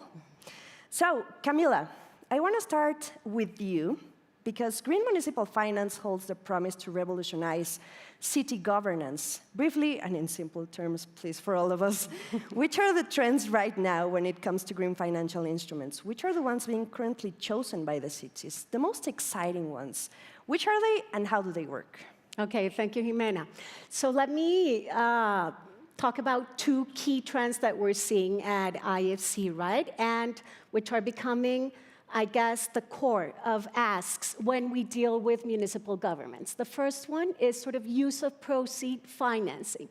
And what is that? That's basically blue, green, biodiversity loans or bonds, where actually the projects that you are financing have eligibility criteria to qualify under each of those categories. So for instance, a green loan or bond, the use of proceeds of those projects would be able to achieve climate and environmental targets. Blue, loans or bonds, ocean conservation, water management, water supply, biodiversity, projects where the use of proceeds of those projects are linked to biodiversity. So a lot of asks from our municipal clients to help them through structure, strategize around those products. The other one that is super exciting, and it's more recent, is target-driven loans or bonds. And that's basically use of proceeds can be broad and can be general, but client cities or municipalities will choose KPIs that are linked to the Sustainable Development Goals, the 2030 targets. So here we're talking about how to align those targets at the local level with those ambitious. And the interesting part is if the city complies with those ambitious targets that are measurable, that you can, in a way, validate, they get financial incentives, pricing a step up or a step down in the interest rate if they're achieved. So super exciting context and a lot of innovation in this space available to our clients. Thank you very much, Camila. And David, please, can you comment on this? And also another question for you. Why do you think there is a newfound interest in municipal finance in developing countries? So maybe starting with your final question, then I'll come back to complement. I think it's because there's a recognition that really local government finance is a form of development finance. And we really want to build that recognition. There's a book out called Local Government Finance is Development Finance. You can check it out. And it's a wide experiences from across the world, including some of the ones that you've talked about. And I think it's important that national policymakers understand that, particularly when it comes to climate, but not only climate, they can achieve their national goals through local government finance. Now, more specifically, onto your earlier question, one of the trends, I think, is trying to open up domestic capital markets. I was very privileged to have a conversation with the President of Tanzania about 2 or 3 years ago, and she said, try to do a domestic capital market bond for local infrastructure finance in Tanzania. We've not done this before, because the countries are borrowing and their balance sheets are full up.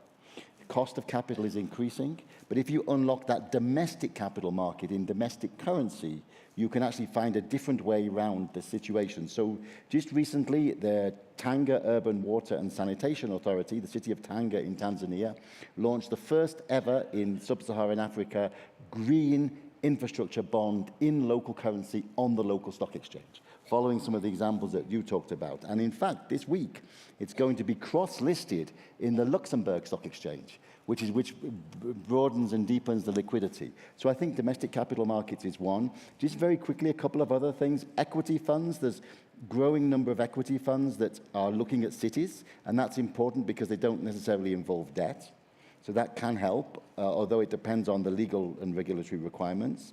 There are also a guarantee facilities for cities. So we're working with the European Union on the Sustainable City Guarantee Facility that will mitigate some of the issues that prevent ministries of finance from backing these projects because they're worried it'll affect their sovereign credit rating.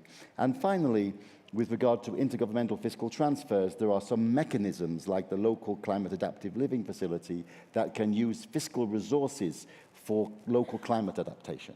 Understanding that it's better to do it through local governments than through ministries of environment because they are regulatory bodies, they're not doers.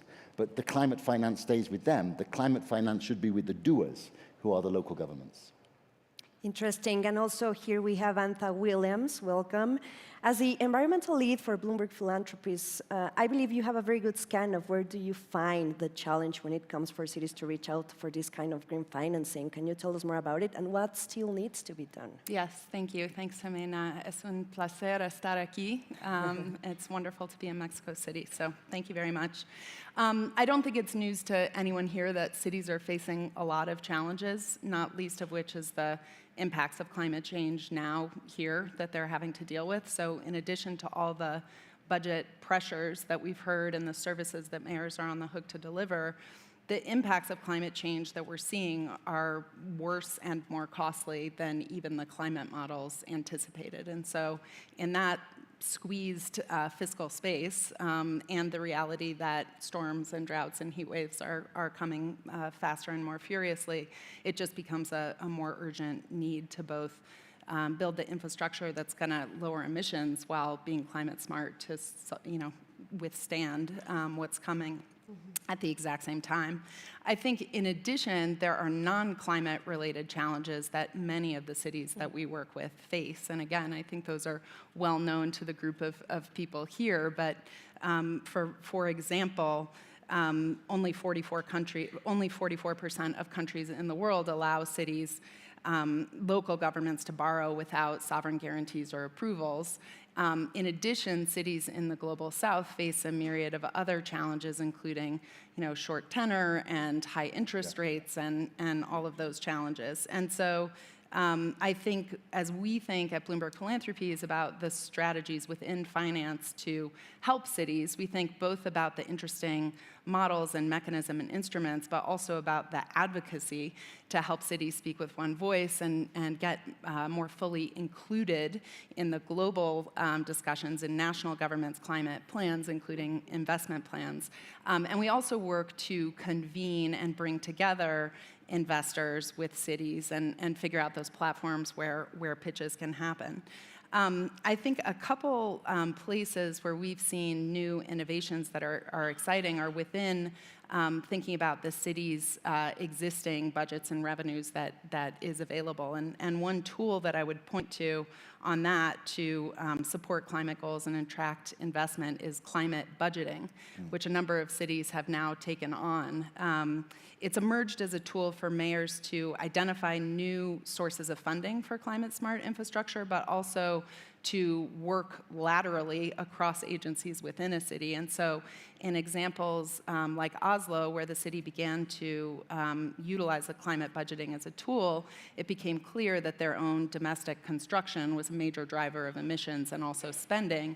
They began to look at the procurement and other funds that they were putting towards construction and to align them in a climate-smart way, and that just opened a whole set of new solutions and available funding for future-proof investments. And the City of London is doing some of the same things. They really said without the climate budgeting tool, they wouldn't have been able to do the solar wrapper on their Olympic stadium. So that's just one example. But I think exciting in the way that looks at what cities have in terms of available revenue today.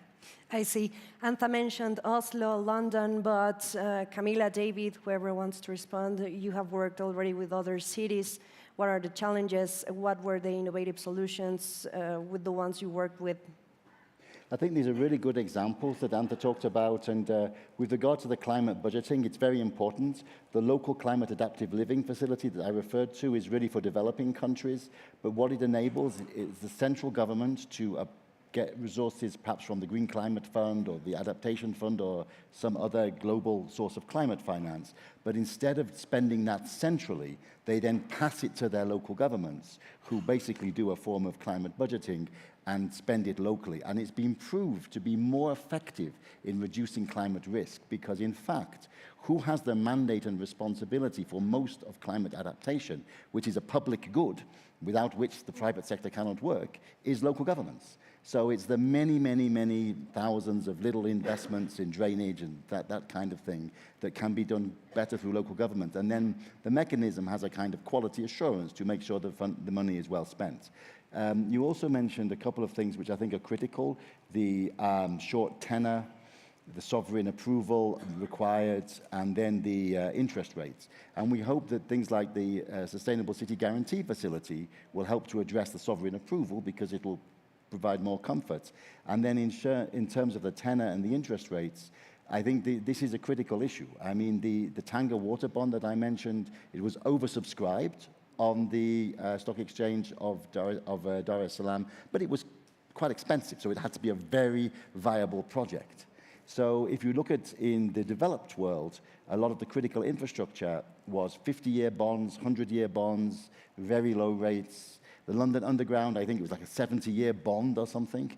So how can Dhaka, Bangladesh, which is a bigger city now than London was then, expect to do the same with, you know, a 15-year loan? It doesn't make sense. So I think the world has to understand that there has to be this change in the financial ecosystem to allow for that kind of thing to happen in places like Dhaka. Now, in that sense, Camila, coming from the IFC, what is your message to city leaders who want to pursue green funding but don't know where to begin? Definitely. I think, so IFC works with developing countries and in developing cities, right? And I think we've come to the notion that we need to help cities throughout this complexity in, let's say, a holistic manner, not just on the transaction, but pre and post of a specific transaction. So let me give you an example of the services and how we support cities. So we really try to come in early at the strategy setting stage when cities are thinking through how do I implement and craft a sustainability strategy. So we help them through that process, benchmark what is the city's ambition, how are other cities, subnational utilities doing it, right? Let's be ambitious, but also let's set credible targets and measurable targets. So we help them throughout that whole strategy process. Then we go in at the transaction level, which is when cities, for instance, decide, I'm going to go with a bond. Is a loan the preferred instrument? Is it better to have an investor base that is looking at a green, blue instrument, looking at the projects? Or do I want to go with a sustainability link? Because that's what I really want to, in a way, showcase to my investors, plus get the financial incentives. So we help them through then as a sustainability coordinator in each of those steps. Plus, of course, structuring the bond or loan or the transaction. But there's a lot of other steps in that process. And one that is very important is how do cities get sort of those second-party opinions that will really validate on an annual basis that their targets are being met, that they're transparent, measurable, and credible. And then lastly, all of this is tied to actual projects that need to happen for those targets to be achieved. So we really mobilize and leverage sort of technical support on the ground and pre-investment support to help them structure technically sound, bankable projects, right? If you're really leveraging commercial finance, and in a way support them through that project implementation. So that's a little bit of the one-stop shop, holistic approach that we follow. Very well. And last but not least, Anta, you know, next month nearly 200 countries will convene for COP29. So what do you expect will be the role of green municipal finance in these talks? Yeah, well, COP29 in Azerbaijan is been tagged the finance COP. So the questions about how we're going to raise the money that's required to meet the scale of the challenge and how we're going to do it quickly enough will be front and center. I don't think we expect that problem will be solved this year in Azerbaijan. And so we've concluded at Bloomberg Philanthropies that it's critical to enable all levels of government to act with the speed and scale that's required to combat the climate emergency. So that includes, of course, local leaders, but also regional heads, national governments, and the international system, ideally to align and work together.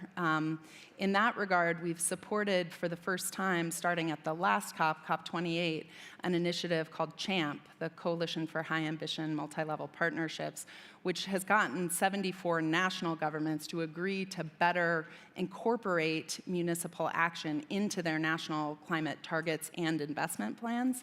I think that's just a start. We need to see how that's delivered and implemented on the ground, but it begins to move from a nationally determined climate contribution that might be a few lines on a sheet of paper to something that's more fulsome and incorporating the reality of where these projects hit the ground and benefit the lives of people who live in cities.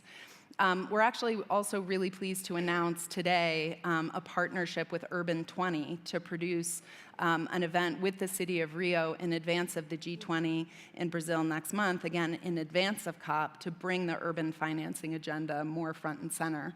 Now, G20 is a set of wealthy countries, as we all know, but we think the conversation needs to start there and then spread and begin to set the agenda for this COP29 in Baku, and then beyond, COP30 in Belém in Brazil. So we're pleased to engage at all levels, but I think it's taken a long time for the conversation to even get to this point, and then we need to utilize these global moments of U20, G20, COP, and then beyond to make the implementation real and to benefit people's lives. Perfect. Well, thank you very much for joining here. Thank you.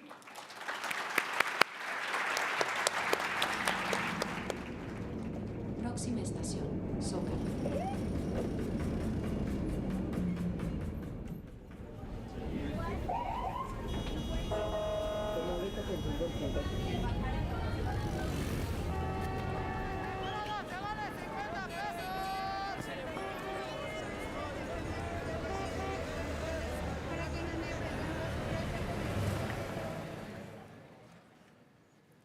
Well, 2023 had the highest record of migration across the US-Mexico border in history. And I'd love each of you to share the current conditions and dynamics around migration in your cities right now. And Mayor Cuellar, let's start in Juarez. Jen, thank you very much, Mayor Enriquez. Bueno, la migración es un problema mundial con consecuencias, muy fuertes consecuencias locales. Nosotros vivimos en la frontera las consecuencias de toda la migración y tenemos que estar lidiando con todo lo que deciden los gobiernos federales, tanto de Estados Unidos como de México. Lo que sí debo decir es que somos una comunidad muy unida. Somos dos países, México y Estados Unidos, 3 estados, Texas, Nuevo México, el estado de Chihuahua, y 3 ciudades, pero estamos... We have 3 cities, but we are divided. So there's a big community, and we are working through houses in Ciudad Juárez for the migrants. We have welcomed migrants from 37 countries in the world. We're roughly about 50 miles inland from the border, but our county does border Mexico, as Mayor Cuellar said. We're like united there, Mexico, Texas, and New Mexico. For us, we see minimal right now. I can share with you all that back in 2019, when we had the huge influx, it was a great learning experience for us there in the city of Las Cruces. And within 6 months, we had received 17,000 individuals seeking asylum.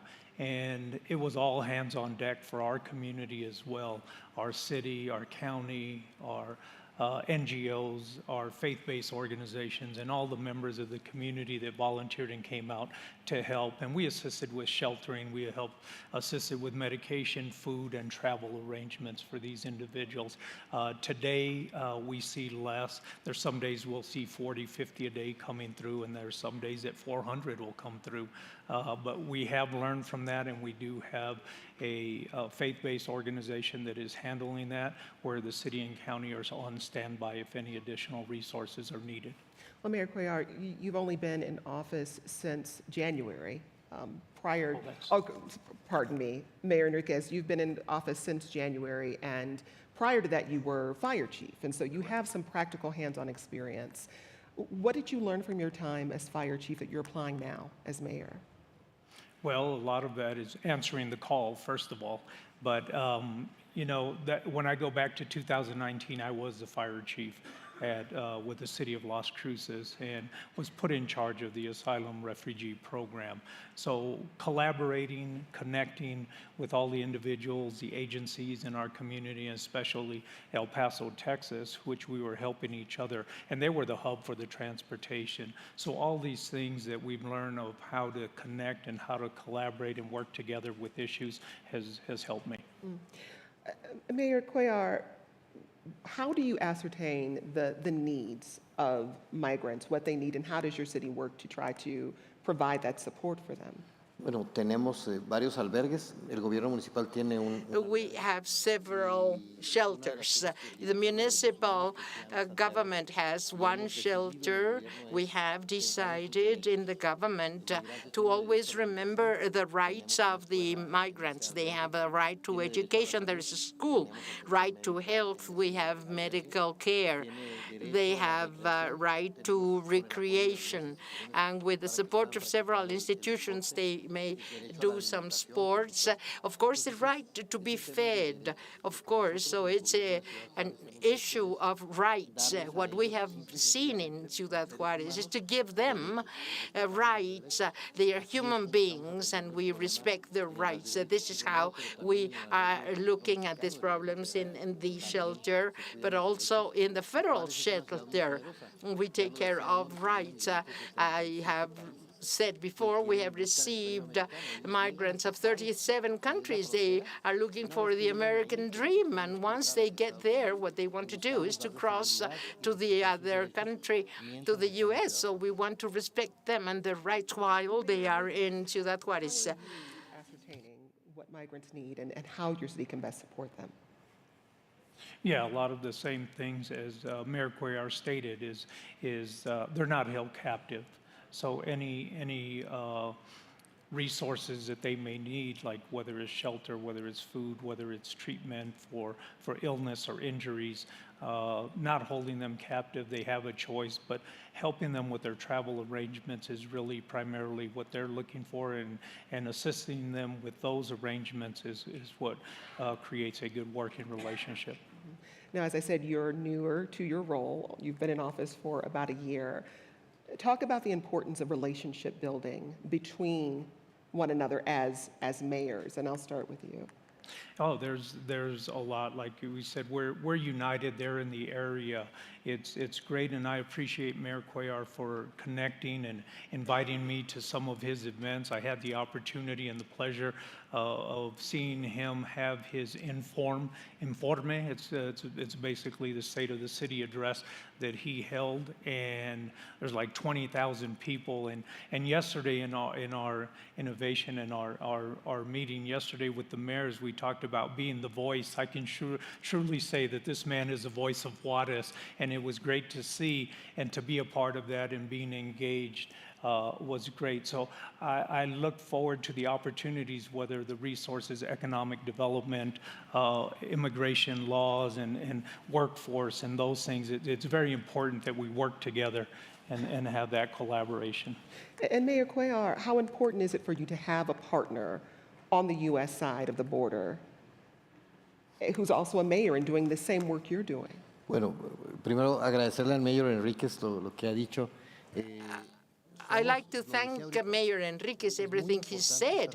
As I said, it is very important to communicate. When you listen to all the speeches about migration, that speeches that have to do with elections, with campaigns.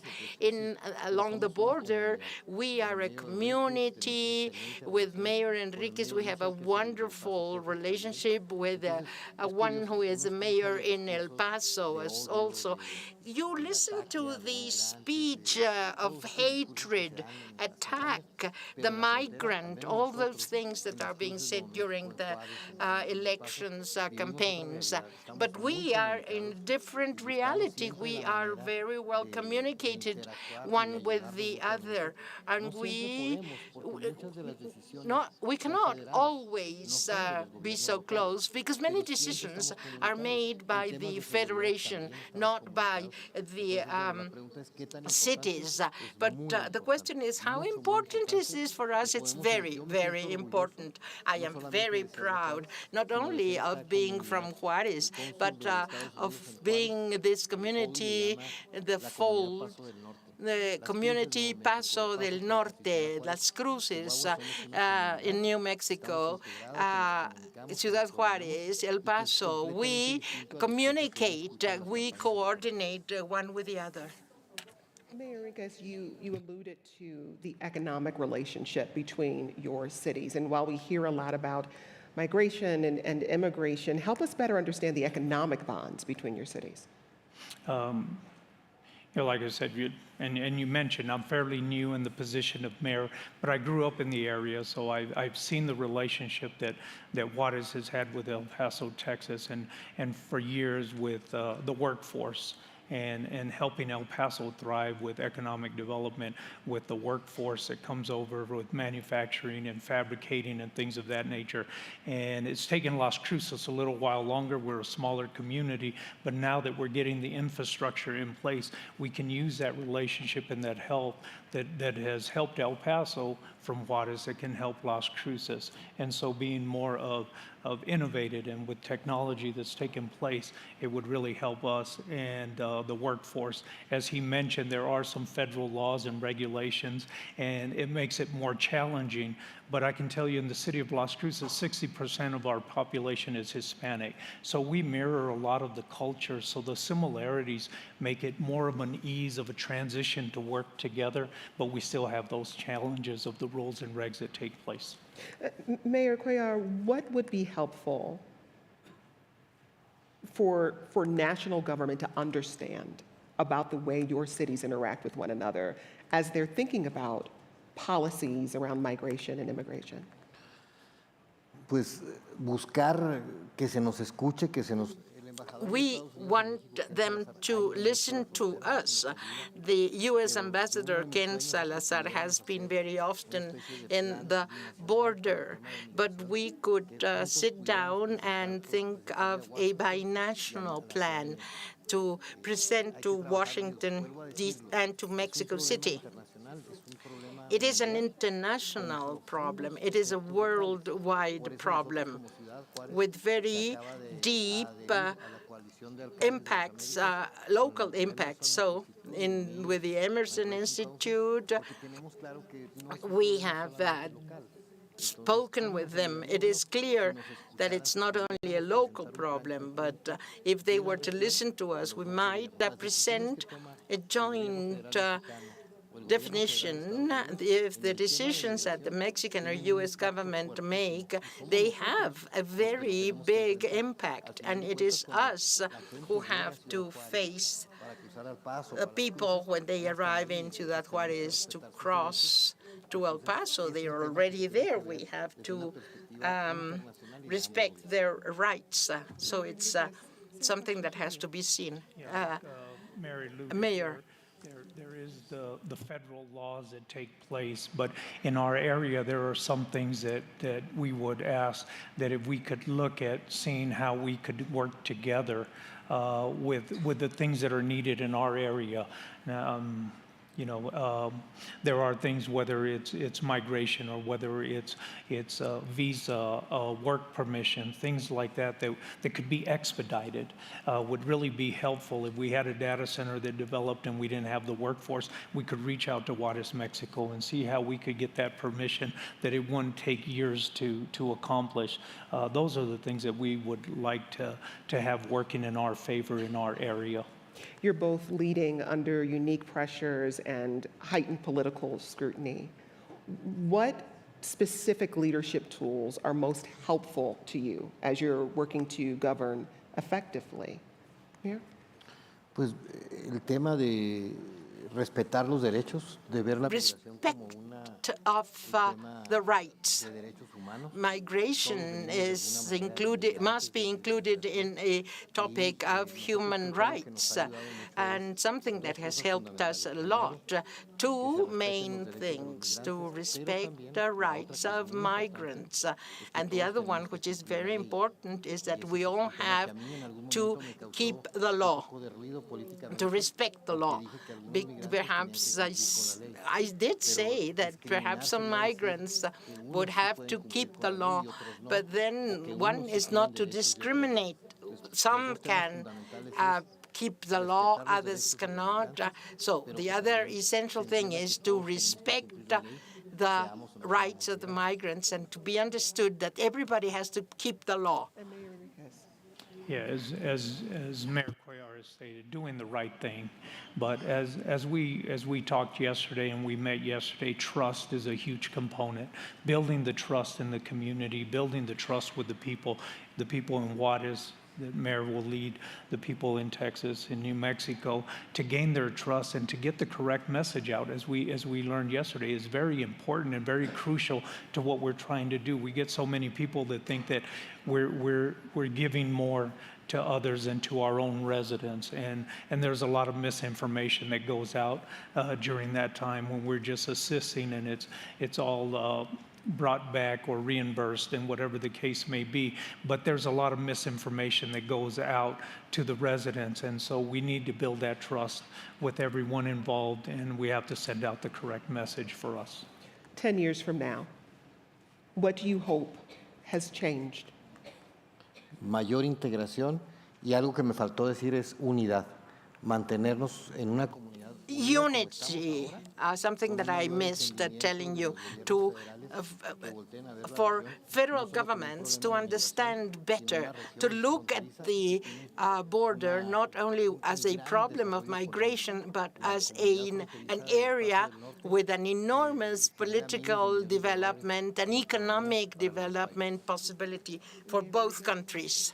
Well, this is my first time in Mexico City, and it's beautiful, and I've visited Juarez many a times, and the big difference is the financial capital that Mexico City is, and Juarez, like Las Cruces, New Mexico, and Texas, we're more of the agriculture, we're more of the warehouses. What I'd like to see in 10 years is a little bit of Mexico City in our area. He has 1.5 million people in population, and I think it's very doable if we all work together and we beautify and enhance the culture that we have in our area. Mayor Enriquez, Mayor Cuellar, thank you.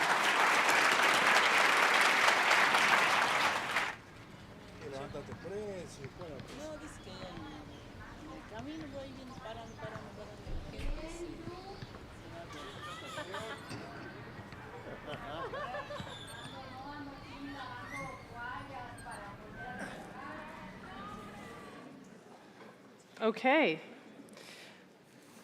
Foreign Minister, thank you for being here. Thank you, Natalie. It's my pleasure.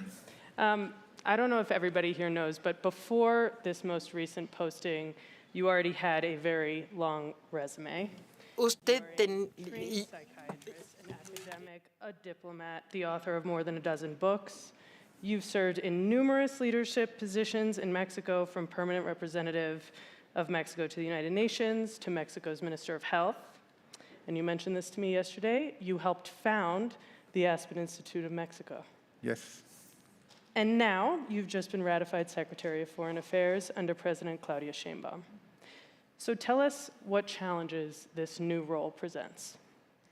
Well, first of all, let me tell you that it is for me a distinct privilege to serve for the first female president of Mexico.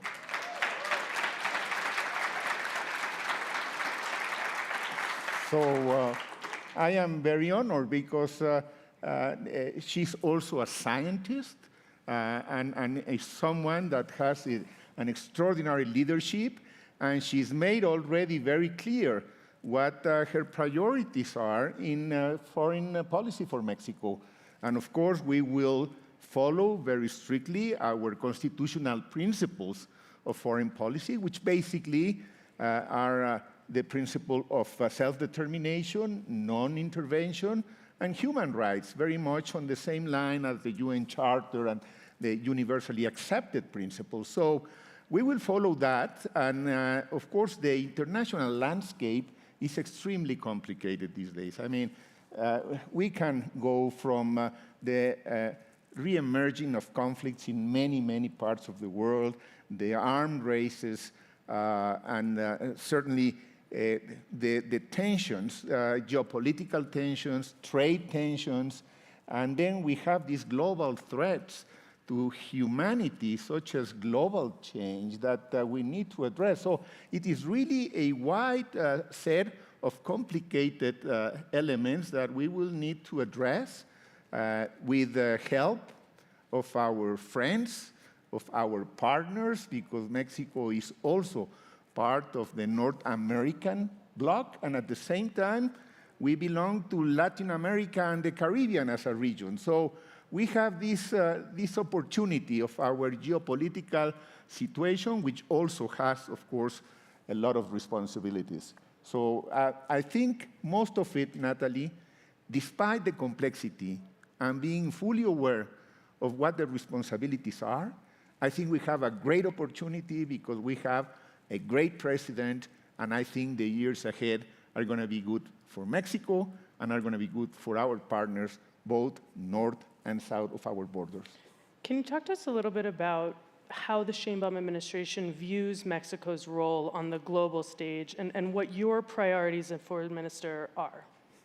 Well, the Sheinbaum administration, let me say, we're entering the second stage of a deep transformation in Mexico, a political transformation, an economic transformation, a social transformation, the so-called Cuarta Transformación. This is the second stage of this transformation of Mexico, which has already brought a number of very clear advantages. Just to mention a few, 9.5 million moved out of poverty during the last few years. And our economy is an economy that is healthy and it's very attractive. Just this morning, we had this huge dialogue with the CEOs from the most important, or some of the most important companies of the United States, and direct investments were committed for over $20 billion for next year. So that gives you an idea of what kind of country we have at this time in Mexico.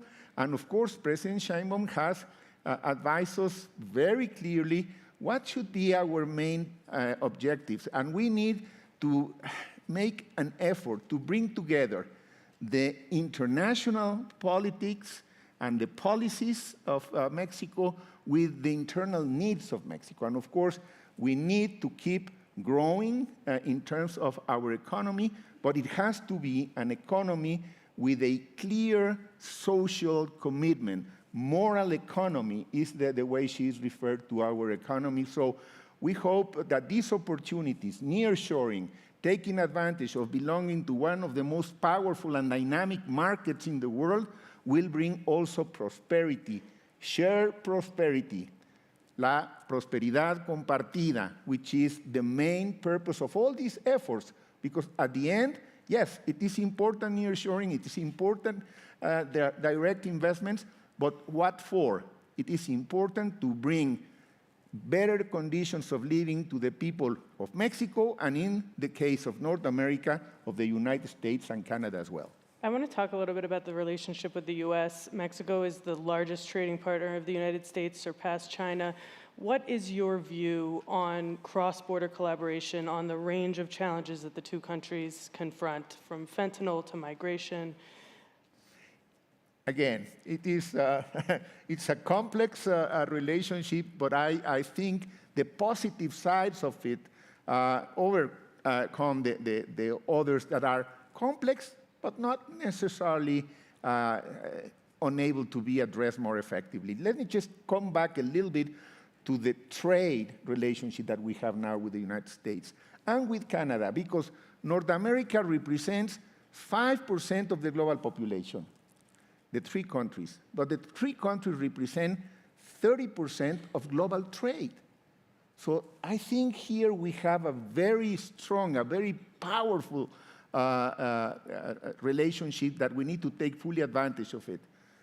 Migration, or as we prefer to call it now, human mobility. It is a challenge. We cannot see migration as a problem, because then we would never have a solution. So we have to see migration as a global phenomenon that is also growing in our region, and what we need is a better way to administer it.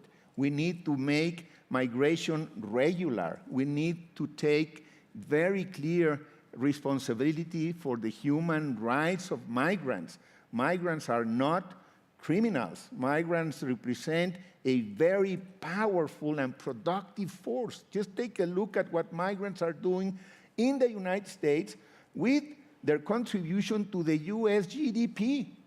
Migrants that represent now at least 8% of, and I'm talking about Mexican migrants, 8% of US GDP. 82% of their income remains in the United States, and only 18% is sent back to Mexico. So I think we need to change, to begin with, our conception and our perception about migrants and migration. Not a problem, a phenomenon.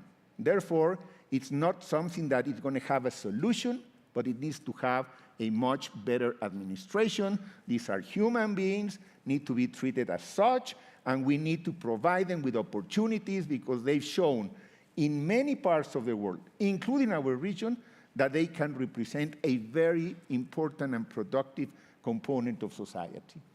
We only have a very short amount of time left. How do you see the role, this is a cities conference, how do you see the role of cities globally in your work in the foreign policy of Mexico to address the many issues that the country has to address? Natalie, at least 54% of the world population lives in cities. I think cities represent, again, a great opportunity from the global perspective. Do we want to do better in the 2030 agenda? Do we want to do better advancing in all the goals that were set on that agenda? We need the cities to be not only part of it, we need the cities to lead us in order to achieve those goals of the 2030 agenda. Mexico City, under the leadership, by the way, of President Sheinbaum, did enormous contributions to connectivity to begin with. And Mexico City was, at least a few years ago, I don't know if it remains, the best interconnected city in the world, with over 30,000 free points of connectivity, so that everyone in Mexico City is really connected. But cities are also so important. Let's look briefly at border cities. If we need to take advantage, if we really want to take advantage of nearshoring, we need to work with our border cities. They are absolutely crucial if we want to really advance in the whole chain that will be necessary for nearshoring to become a reality. And nearshoring is a great opportunity.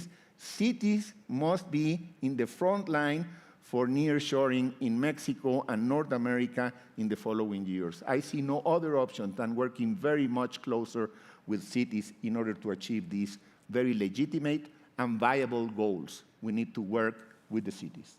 Secretario, thank you so much. Natalie, muchas gracias. Gracias a todos. Thank you very much.